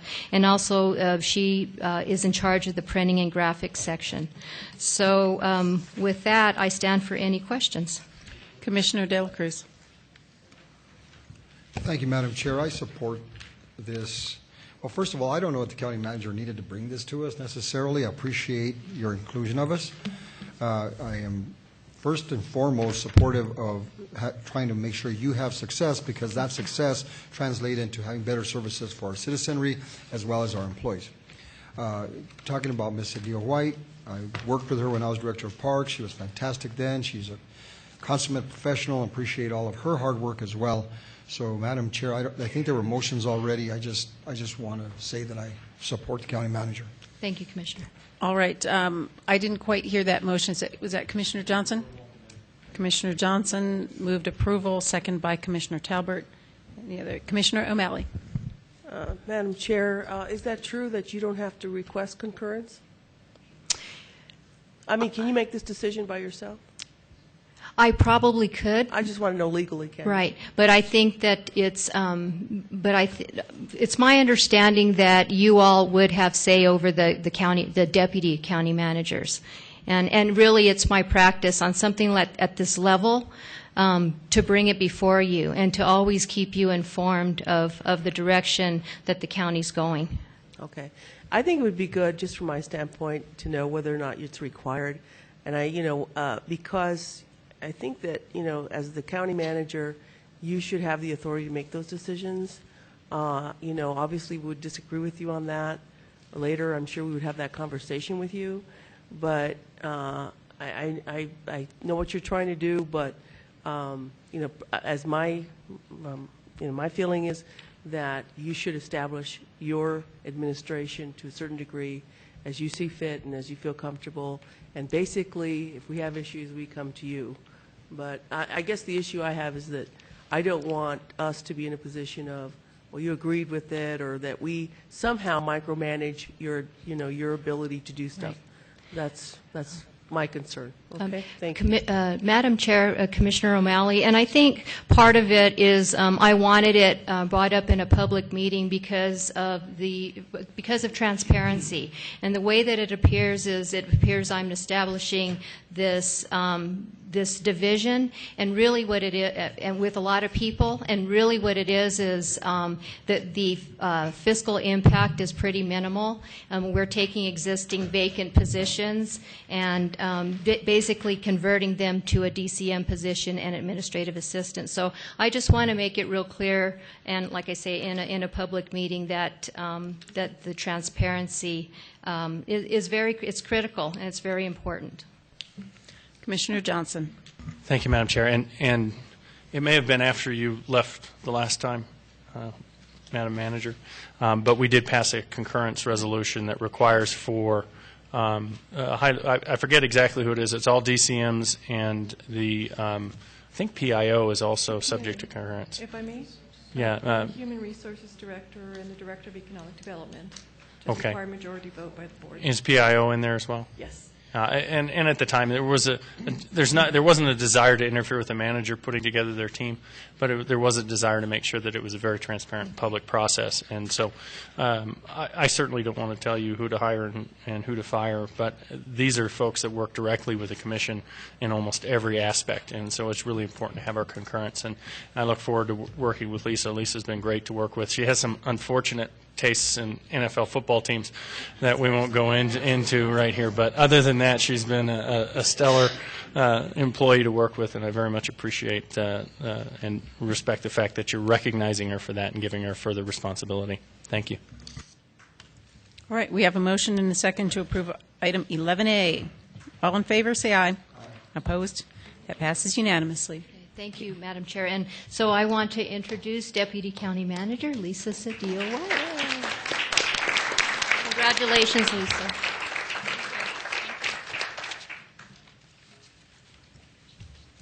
All right, we're now on 11B, transfer of Brunacini Development Industrial Revenue Bond.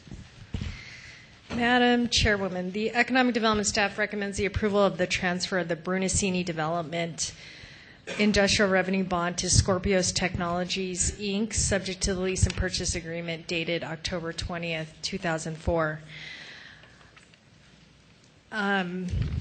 So there's two approvals that you have to give, one approving the transfer, and then, Madam Chairwoman, the Economic Development staff recommends that the county manager be authorized to execute the IRB transfer documents. All right, we have a motion and a second to approve. Any questions or comments? Commissioner Johnson. Thank you, Madam Chair. I spoke to you a little earlier, but I read about Scorpios in the paper the other day and the business section, and what they're doing seems to be the exact type of technology that we want to have developed here in Bernalillo County, and exactly what we want to see entrepreneurs and startups engaging in, and so I'm very happy to support this transfer, and hopefully it'll be the beginning of very big things and a successful company. And it looks like, from what I read, that's where you're going. So thank you very much for all of your hard work, and thank you for being here tonight, and thank you, Mei-Ling, for your work on this. Excellent. All right, then I move approval of the transfer. We have a second. Oh, it's been moved in second. All right. We have a motion and a second. All in favor, say aye. Aye. Opposed? That passed unanimously. I move we authorize the county manager to execute IRB transfer documents. We have a second from Commissioner Johnson. All in favor, say aye. Aye. Opposed? That passes unanimously. We're now on 11C, which started out. Thank you, Mei-Ling. We're now on 11C, which started out as 3D, the hiring of Deputy Andrew Limon.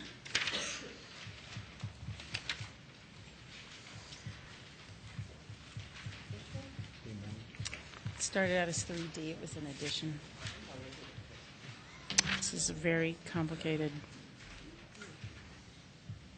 All right, welcome, Sheriff. Sheriff Manuel Gonzalez, Madam Chair, Commissioners, here to address the Andrew Limon hiring. And approval. All right, we have a motion and a second. Any questions, comments? Seeing none. All in favor, say aye. Aye. Opposed? That passes unanimously. Thank you. Thank you for being here, Sheriff. All right, we're now on board and committee appointments, starting with 12A, an appointment to in District 1. Commissioner Chair, I move O'Malley. approval of Susan Kelly to represent District 1 to the County Planning Commission. All right, we have a motion and a second. All in favor, say aye. Aye. Opposed? That passes unanimously. We're now on, was originally 3A,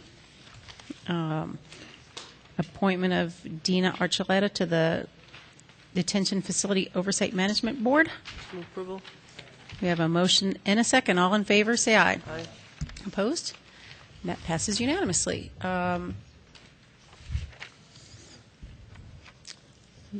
We now are on what was originally 3B, appointment of, I move we approve the appointment of Tasha Young to the Urban County Charter Commission. We have a motion and a second. All in favor, say aye. Aye. Opposed? That passes unanimously. I move we approve Terry Bruner, presenting an at-large appointment to the Urban County Government Charter Commission. We have a second from Commissioner De La Cruz. All in favor, say aye. Aye. Opposed? That passes unanimously. All right, so we have already covered 13A. We're now on 13B, Cultural Services.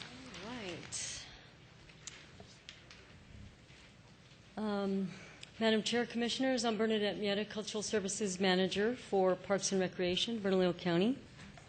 I am really pleased to be here tonight to talk about this project because it was so much fun. You know, often a lot of things that happen in the community are issue-driven. This was purely fun and to explore. So it really was a great process. In the fall of 2014, Cultural Services was awarded a National Endowment for the Arts grant, our town, for arts and cultural planning and placemaking for the historic bridge, Main Street, South Valley. So it was quite engaging. We have our major partners here tonight, Creative Albuquerque and Working Classroom, to briefly speak. Our other partners for the project were the Main Street Board, the Partnership for Community Action, UNM City Lab, and the School of Architecture and Planning students. So as you all well know, these grants are certainly vital to all of the nonprofits in our community. So this was quite the process and a lot of involvement. So we just wanted to report what is going on with this. The outcome of this is a strategic plan for arts and planning and placemaking for the Bridge Main Street area. As well as documentation and video of all the processes.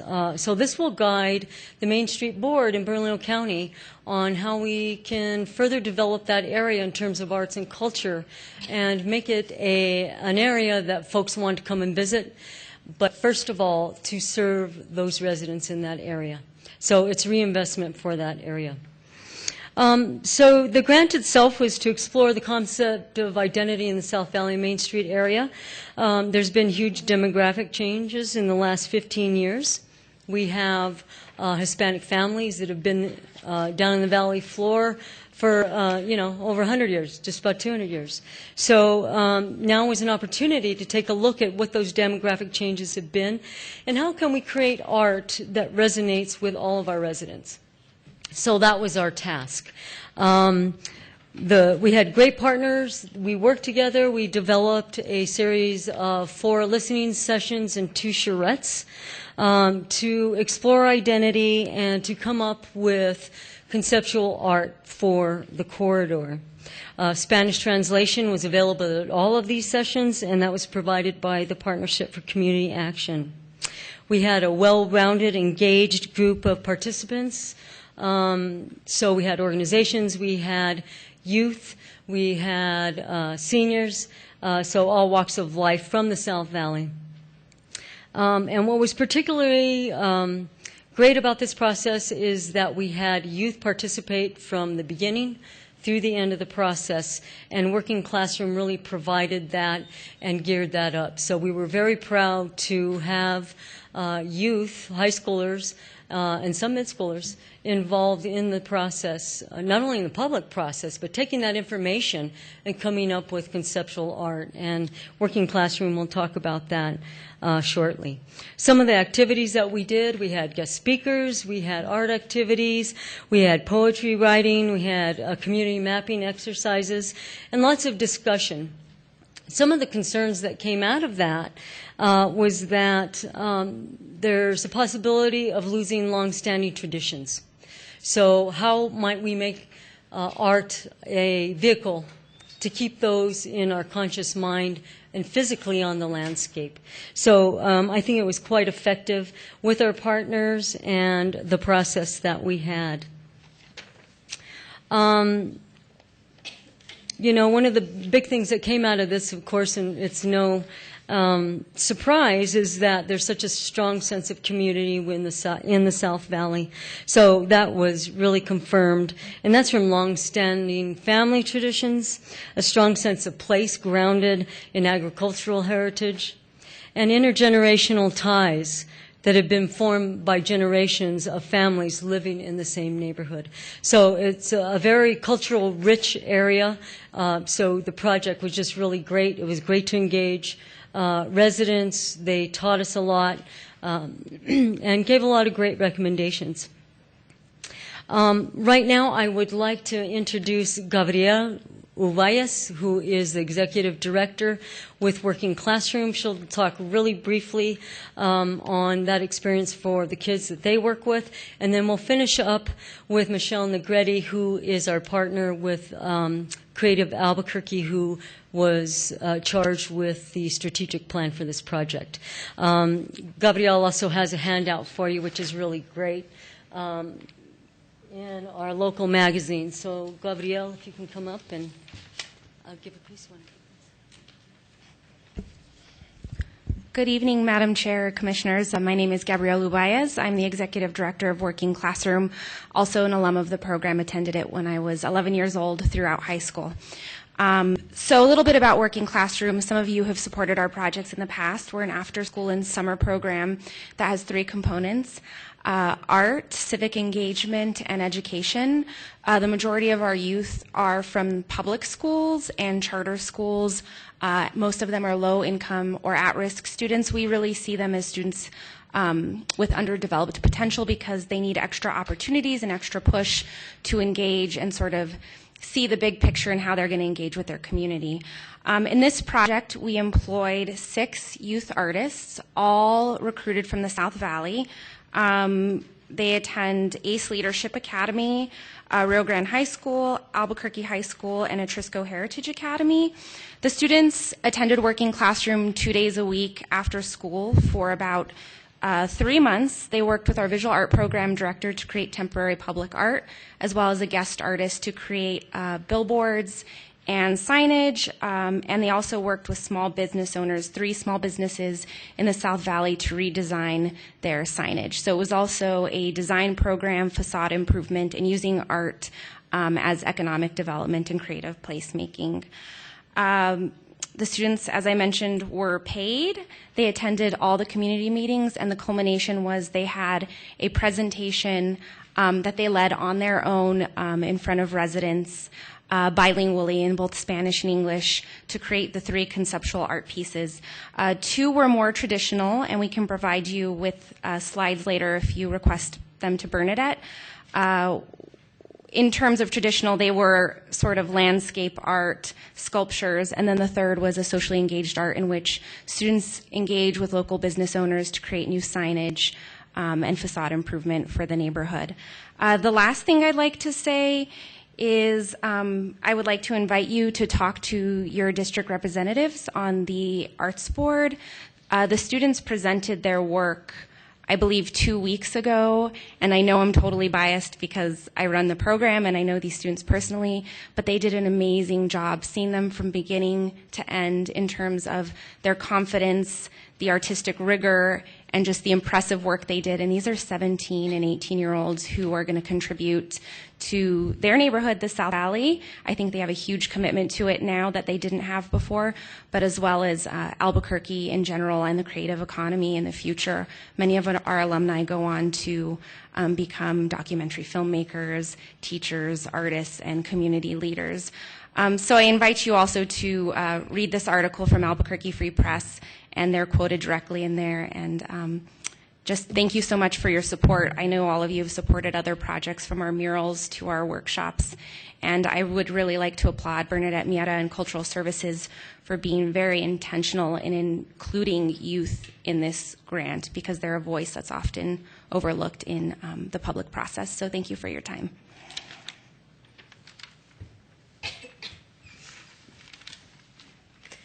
Good evening, Madam Chair and Commissioners. My name is Michelle Negretti, and I'm with Creative Albuquerque. And we had the pleasure of completing arts and cultural inventory for the unincorporated areas of Bernalillo County last year. And it's very exciting for us to be involved again to further a lot of the assets that we found in the South Valley.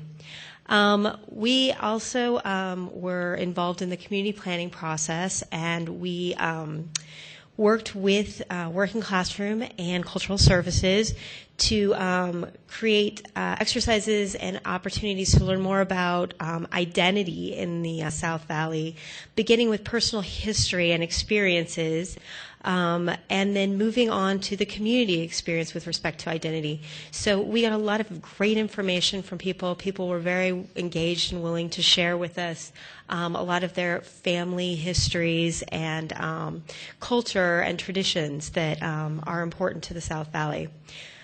From these meetings, we got 3 themes that were important to the community, and these were history, which was heritage conservation, culture, which included tradition, community, and social infrastructure, and the natural environment. The bosque, wildlife, and the agricultural landscape are very important to the South Valley.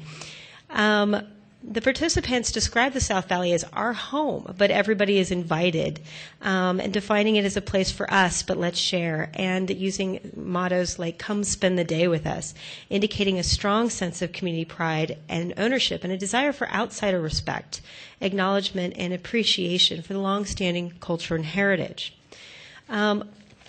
Community members expressed an interest in seeing vibrant, colorful artwork, including murals, hand-painted signage, and bright building colors, with particular preference for street art and art made by community members, including youth. In addition to more physical art in the community, participants mentioned an interest in having more cultural activities for the community, particularly activities which engage youth in traditional and cultural art forms, such as food festivals and community history. One of the strong themes that came out of this process is that a lot of the youth are leaving the community to pursue education and employment opportunities outside of the area. And there's concern that a lot of these long-term traditions may be lost. So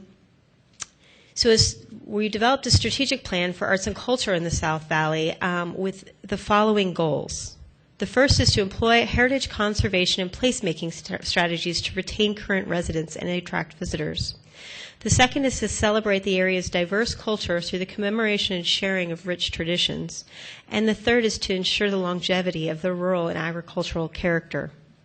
The South Valley is uniquely positioned as the gateway or the entrada to the South Valley.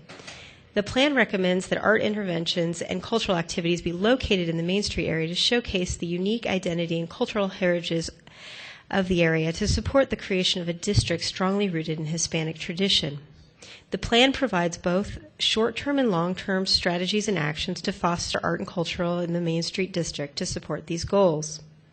These efforts are structured to provide opportunities for public-private partnerships, recognizing the need for flexibility to take advantage of a variety of funding sources.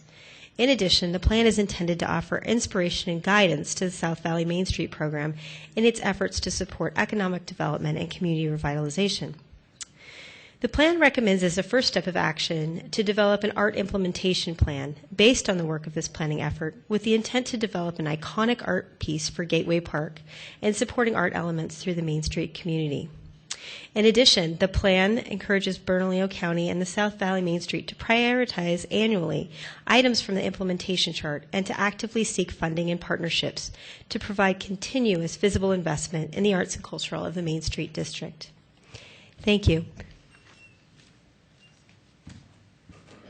So I would just like to conclude to let you know that the grant is just about closed out.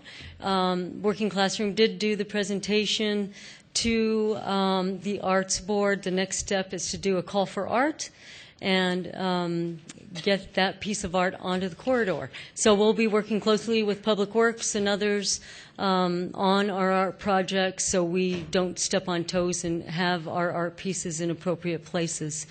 The strategic plan will be provided to you, a copy, at the end of the week, so you can have to take a look at. It will be posted on the web as well. I also wanted just to give thanks to our cultural services staff. It took a lot of effort for each of these meetings to get them going, as well as Working Classroom staff and Creative ABQ. So it took a lot of effort from a lot of partners. It was a great process, and we look forward to seeing what that piece of art will be for the corridor. So lots of planning still to do and incorporating art into Main Street. It's an opportune time because reconstruction of Isleta Boulevard will be happening soon. So with that, I stand for questions. Right. Any questions, comments? Thank you, Bernadette. That was really fantastic, very thorough, and really great work by you and all of your staff and everybody in Cultural Affairs. Commissioner De La Cruz. Thank you, Madam Chair. I don't have a question. I just want to appreciate all the work that was done on this project and, of course, all the work that Working Classroom has done, not only in my district but other districts. Fantastic work. The kids doing excellent work like that is just an example to all other kids. Thank you, Madam Chair. Thank you, and I'm really pleased to see the resurrection of Creative Albuquerque. Just glad to have you here. All right, any other questions or comments? All right, seeing none, we've got two more items on our agenda. So one item I overlooked, I had asked that item 8F be pulled from the consent agenda, and that should have been under approval. So I would like our fire chief.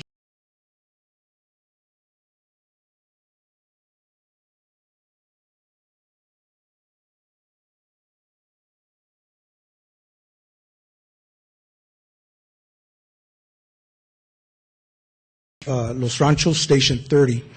We're purchasing off an HGAC contract, 12-15. We were able to talk to the vendor and able to secure the same amount for the purchase as the 13 contract, so the amount stayed the same. It's going to save us about $16,000, which I think is very good. The total cost of the pumper will be $557,469.87. The Village of Los Ranchos is contributing $330,000, leaving a balance of $227,469.87 for the county. And I'll answer any questions. Is this replacing an existing vehicle? Eventually it does, and the way it works is it'll go to that station. We'll be able to utilize that as a spare or reserve type unit, and then one of our oldest units will be decommissioned eventually. Just like any vehicle, the older they get, the more there is involved in maintenance, and so it just becomes necessary to decommission one. All right, thank you. I apologize for keeping you waiting. Not a problem. Any questions? Commissioner O'Malley. Thank you, Madam Chair. So this particular fire station, it's in the actual village, or is it outside of the village, or where is it on 4th Street? Is this the station on 4th Street? Madam Chair, Commissioner O'Malley, that's correct. It's on 4th Street in the Village of Los Ranchos. Okay, I know it's in the Village of Los Ranchos. So I believe this is my district. So, of course, I'm supportive of something like that, but in case there's like a big project like that, I'd like to know. I would be happy to support it, but I would also like to know that that's coming down the pike. Absolutely. I didn't even know this was going on. Thank you. Absolutely. Commissioner De La Cruz. Thank you, Madam Chair.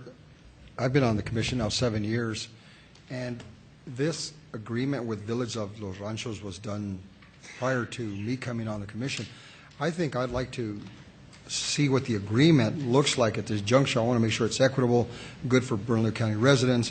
Certainly the Village of Los Ranchos is its own incorporated municipality, and it may be a good deal, it may not be a good deal. I'd like to actually get some information. I'd like to get a briefing, Chief, County Manager, and see where we're at today. I don't know if that's a good thing or not thing, but Madam Chair, Commissioner De La Cruz, you're absolutely correct. And over time, it's a good practice to go back and revisit these agreements.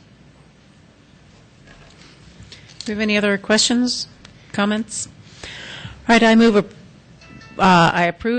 that we approve the purchase of a Class A pumper for the Village of Los Ranchos Station Number 30. We have a second? Second from Commissioners Johnson and Talbert. All in favor, say aye. Opposed? That motion passes unanimously. All right, we are now bringing back item 9B, the vehicle seizure ordinance, which we had deferred from earlier in the meeting.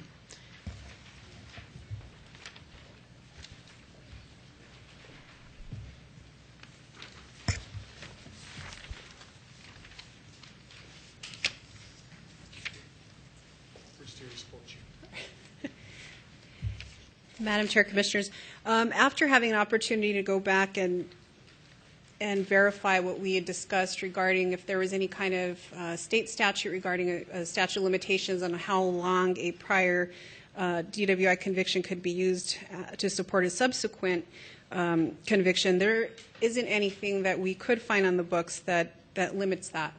So essentially what we have before us now is it's something that we can propose whatever limitation that the Commission feels is appropriate. What I have drafted that I think would address the concerns that Commissioner De La Cruz had would be an amendment to Section G1.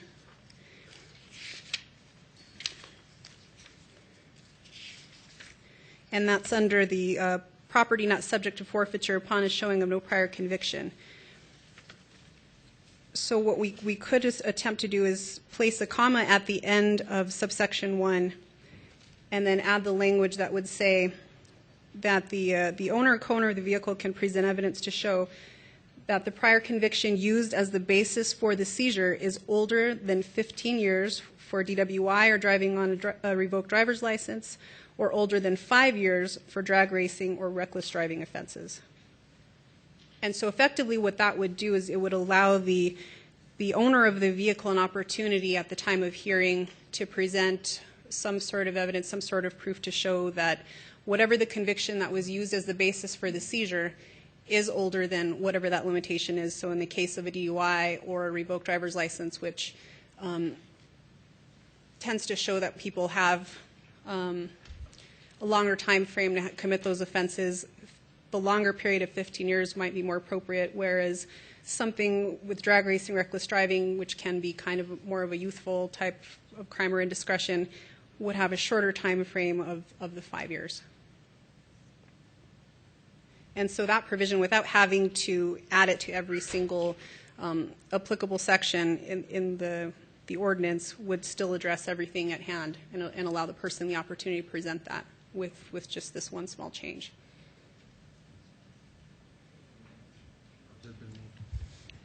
It has not been moved. All right, we have a motion and a second to amend Section G1. Would you restate that, please? So there would be a comma at the end of reckless driving and what's on the floor substitute, and then it would read, or that the prior conviction used as the basis for the seizure is older than 15 years for DWI or driving on a revoked license, or older than 5 years for drag racing or reckless driving offenses.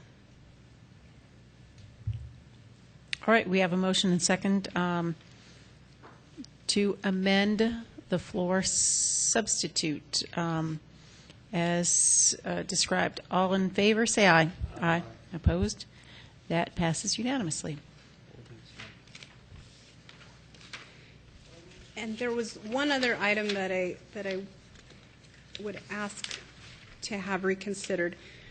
the second floor amendment, I'm sorry, the second amendment to the floor substitute, which was section C under provision 1. I believe it was changed to say a second or greater DWI conviction. And I apologize, after having some more time to take a look at it, I think it might be more effective if we added some additional language just to clarify, because this is saying vehicles that are subject to forfeiture under the nuisance. It would be people who are arrested. And so the way the amendment read, it would say a second or greater DWI conviction. They can't be arrested for a DWI conviction. And so I'd propose if an amendment to say arrested for a charge of a second or greater DWI, parentheses, that is based on a prior DWI conviction, comma. All right, I would move that we strike the original amendment and insert the language as read. Motion and second. Any questions? And that would just clarify that that there has to be a conviction. Make it consistent with the rest of the ordinance. All right, any questions or comments? Do we have an ordinance number? We do not have an ordinance number. Thank you, Paul. May we have an ordinance number, Yes. please? Ordinance 2015-33. All right, and we have one more step in this process. We need to convene a public hearing. Do we have anyone signed up to speak on this? 4 people. Okay. If you could please read the names. Tad Naminsky, Janet Bitak, Jan Randall, and Ernest Dorko. Thank you. My name is Ted Naminsky. Well, here is completely unconstitutional. So many points I can make it. First, seizure, private properties. It is without due process. Doesn't matter how many, violation. That's also United States Constitution says clearly, once you pay for crime, you're free. Without any retaliation, whatever. Now, seizure for profit. Yes, it is seizure for profit. Are sheriff deputies lawyers? No, they are not lawyers. They only enforcing law. Are they know all law? No. I just looked at other day criminal traffic manual, about 3,000 pages. How many of them read that 3,000 pages, criminal traffic law? And I could go on and on. Vehicle, it's not, never commit crime. Driver commit crime. As simple as that. So, anyway, just go ahead. You got for the long ride. I am not a lawyer, but I will practice common law 2, 3, 4 years from now, up to federal courts. When we will, all this administration law, and you guys gonna pay. Same thing for cities county gonna pay for any damages, because if court, this says approved, you prove it in. All right, sir, thank you. Your time has expired. And we've got other people waiting, she sir, also so please. The lawyer your says time has expired. Administrating hearing.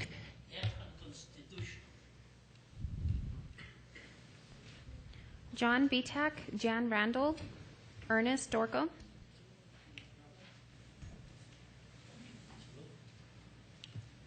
Good evening, Madam Chair, Vice Chair, Commissioners. My name is John Bitak. I'm the president of the Alliance of Sandia Heights Neighborhoods, also known as ASHEN. And ASHEN covers and represents all the residents within that area, along with businesses, nonprofit organizations, et cetera. We support the proposed amended language, as has been amended and amended yet again tonight. I read it very thoroughly, the earlier version. I listened earlier tonight. We support it. I'm also speaking here on the behalf of Amanda Boyle. Amanda was going to be here tonight, but she's been ordered bed rest because she's pregnant. Amanda is the granddaughter of the woman that I wrote to you about in the email that I sent to you in November, and I hope you read that. Amanda's grandmother, Darla Paulson, was killed by a poster child for this ordinance. He was an individual who was at that age 19. He had at that point 16 violations and arrests, including racing, aggravated assault, etc. I don't know how many wrecks you've seen like this, but Amanda's grandmother died on impact. He was driving at 80 miles an hour. This is total disregard for life. He then subsequently was arrested again for the same offenses. We need to take these weapons off the street. Thank you. I stand for questions. Jan Randall, Ernest Dorco.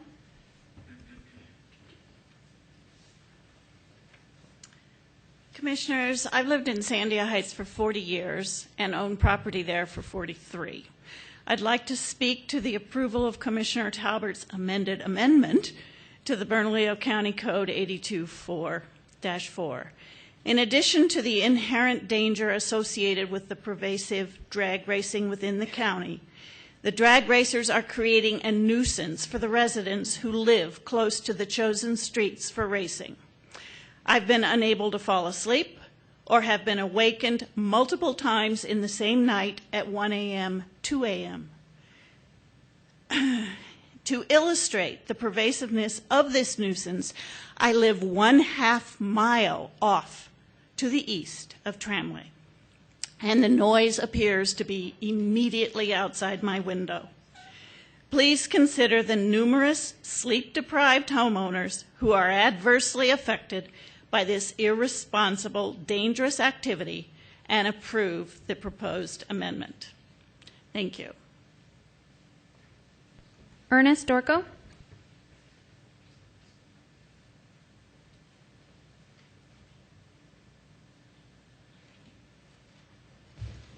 All right. I believe that ends our public hearing on this. No other questions. We have a motion and a second to approve the floor substitute for Ordinance 2015-33 as amended. All in favor say aye. Aye. Opposed? That passes unanimously. Commissioner Johnson. Very quickly, I want to thank again Ms. Rivera for, I know she doesn't do this very often. This may be her first time in the barrel, as was recently pointed out to me, but that I was in a barrel tonight. So welcome out to our Bernalillo County Commission meetings. You did a fine job. You picked a real hard one, and you did a very good job in a demanding situation. I also want to thank our deputies, our Undersheriff Reese, for being here the entire time and supporting us and working with us and really making the sausage. It's not always easy to do. So thank you very much. Commissioner Talbert. Thank you, Madam Chair. I just want to thank Mr. Bitak and Ms. Randall for staying here for the 4 hours. They both were here at 5 o'clock, stayed the entire time.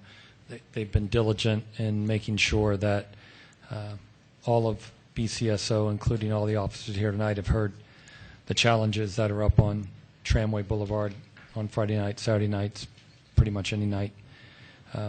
Like Commissioner Johnson, thank you, Felicia. Trial by fire, no pun intended. And to all the Bernalillo County officers and sheriff tonight and everyone who worked on this. It's always nice, even though as long as it may take sometimes, it's really nice to see when things get done. And we don't recess, but we get them done. Thank you. All All right, thank you. And before we close, I do want to thank our sheriff's deputies. It's always really helpful to have and valuable to have your input on the work that we do up here, the decisions we make. I also want to thank our sheriff's deputies who come to our meetings every 2 weeks.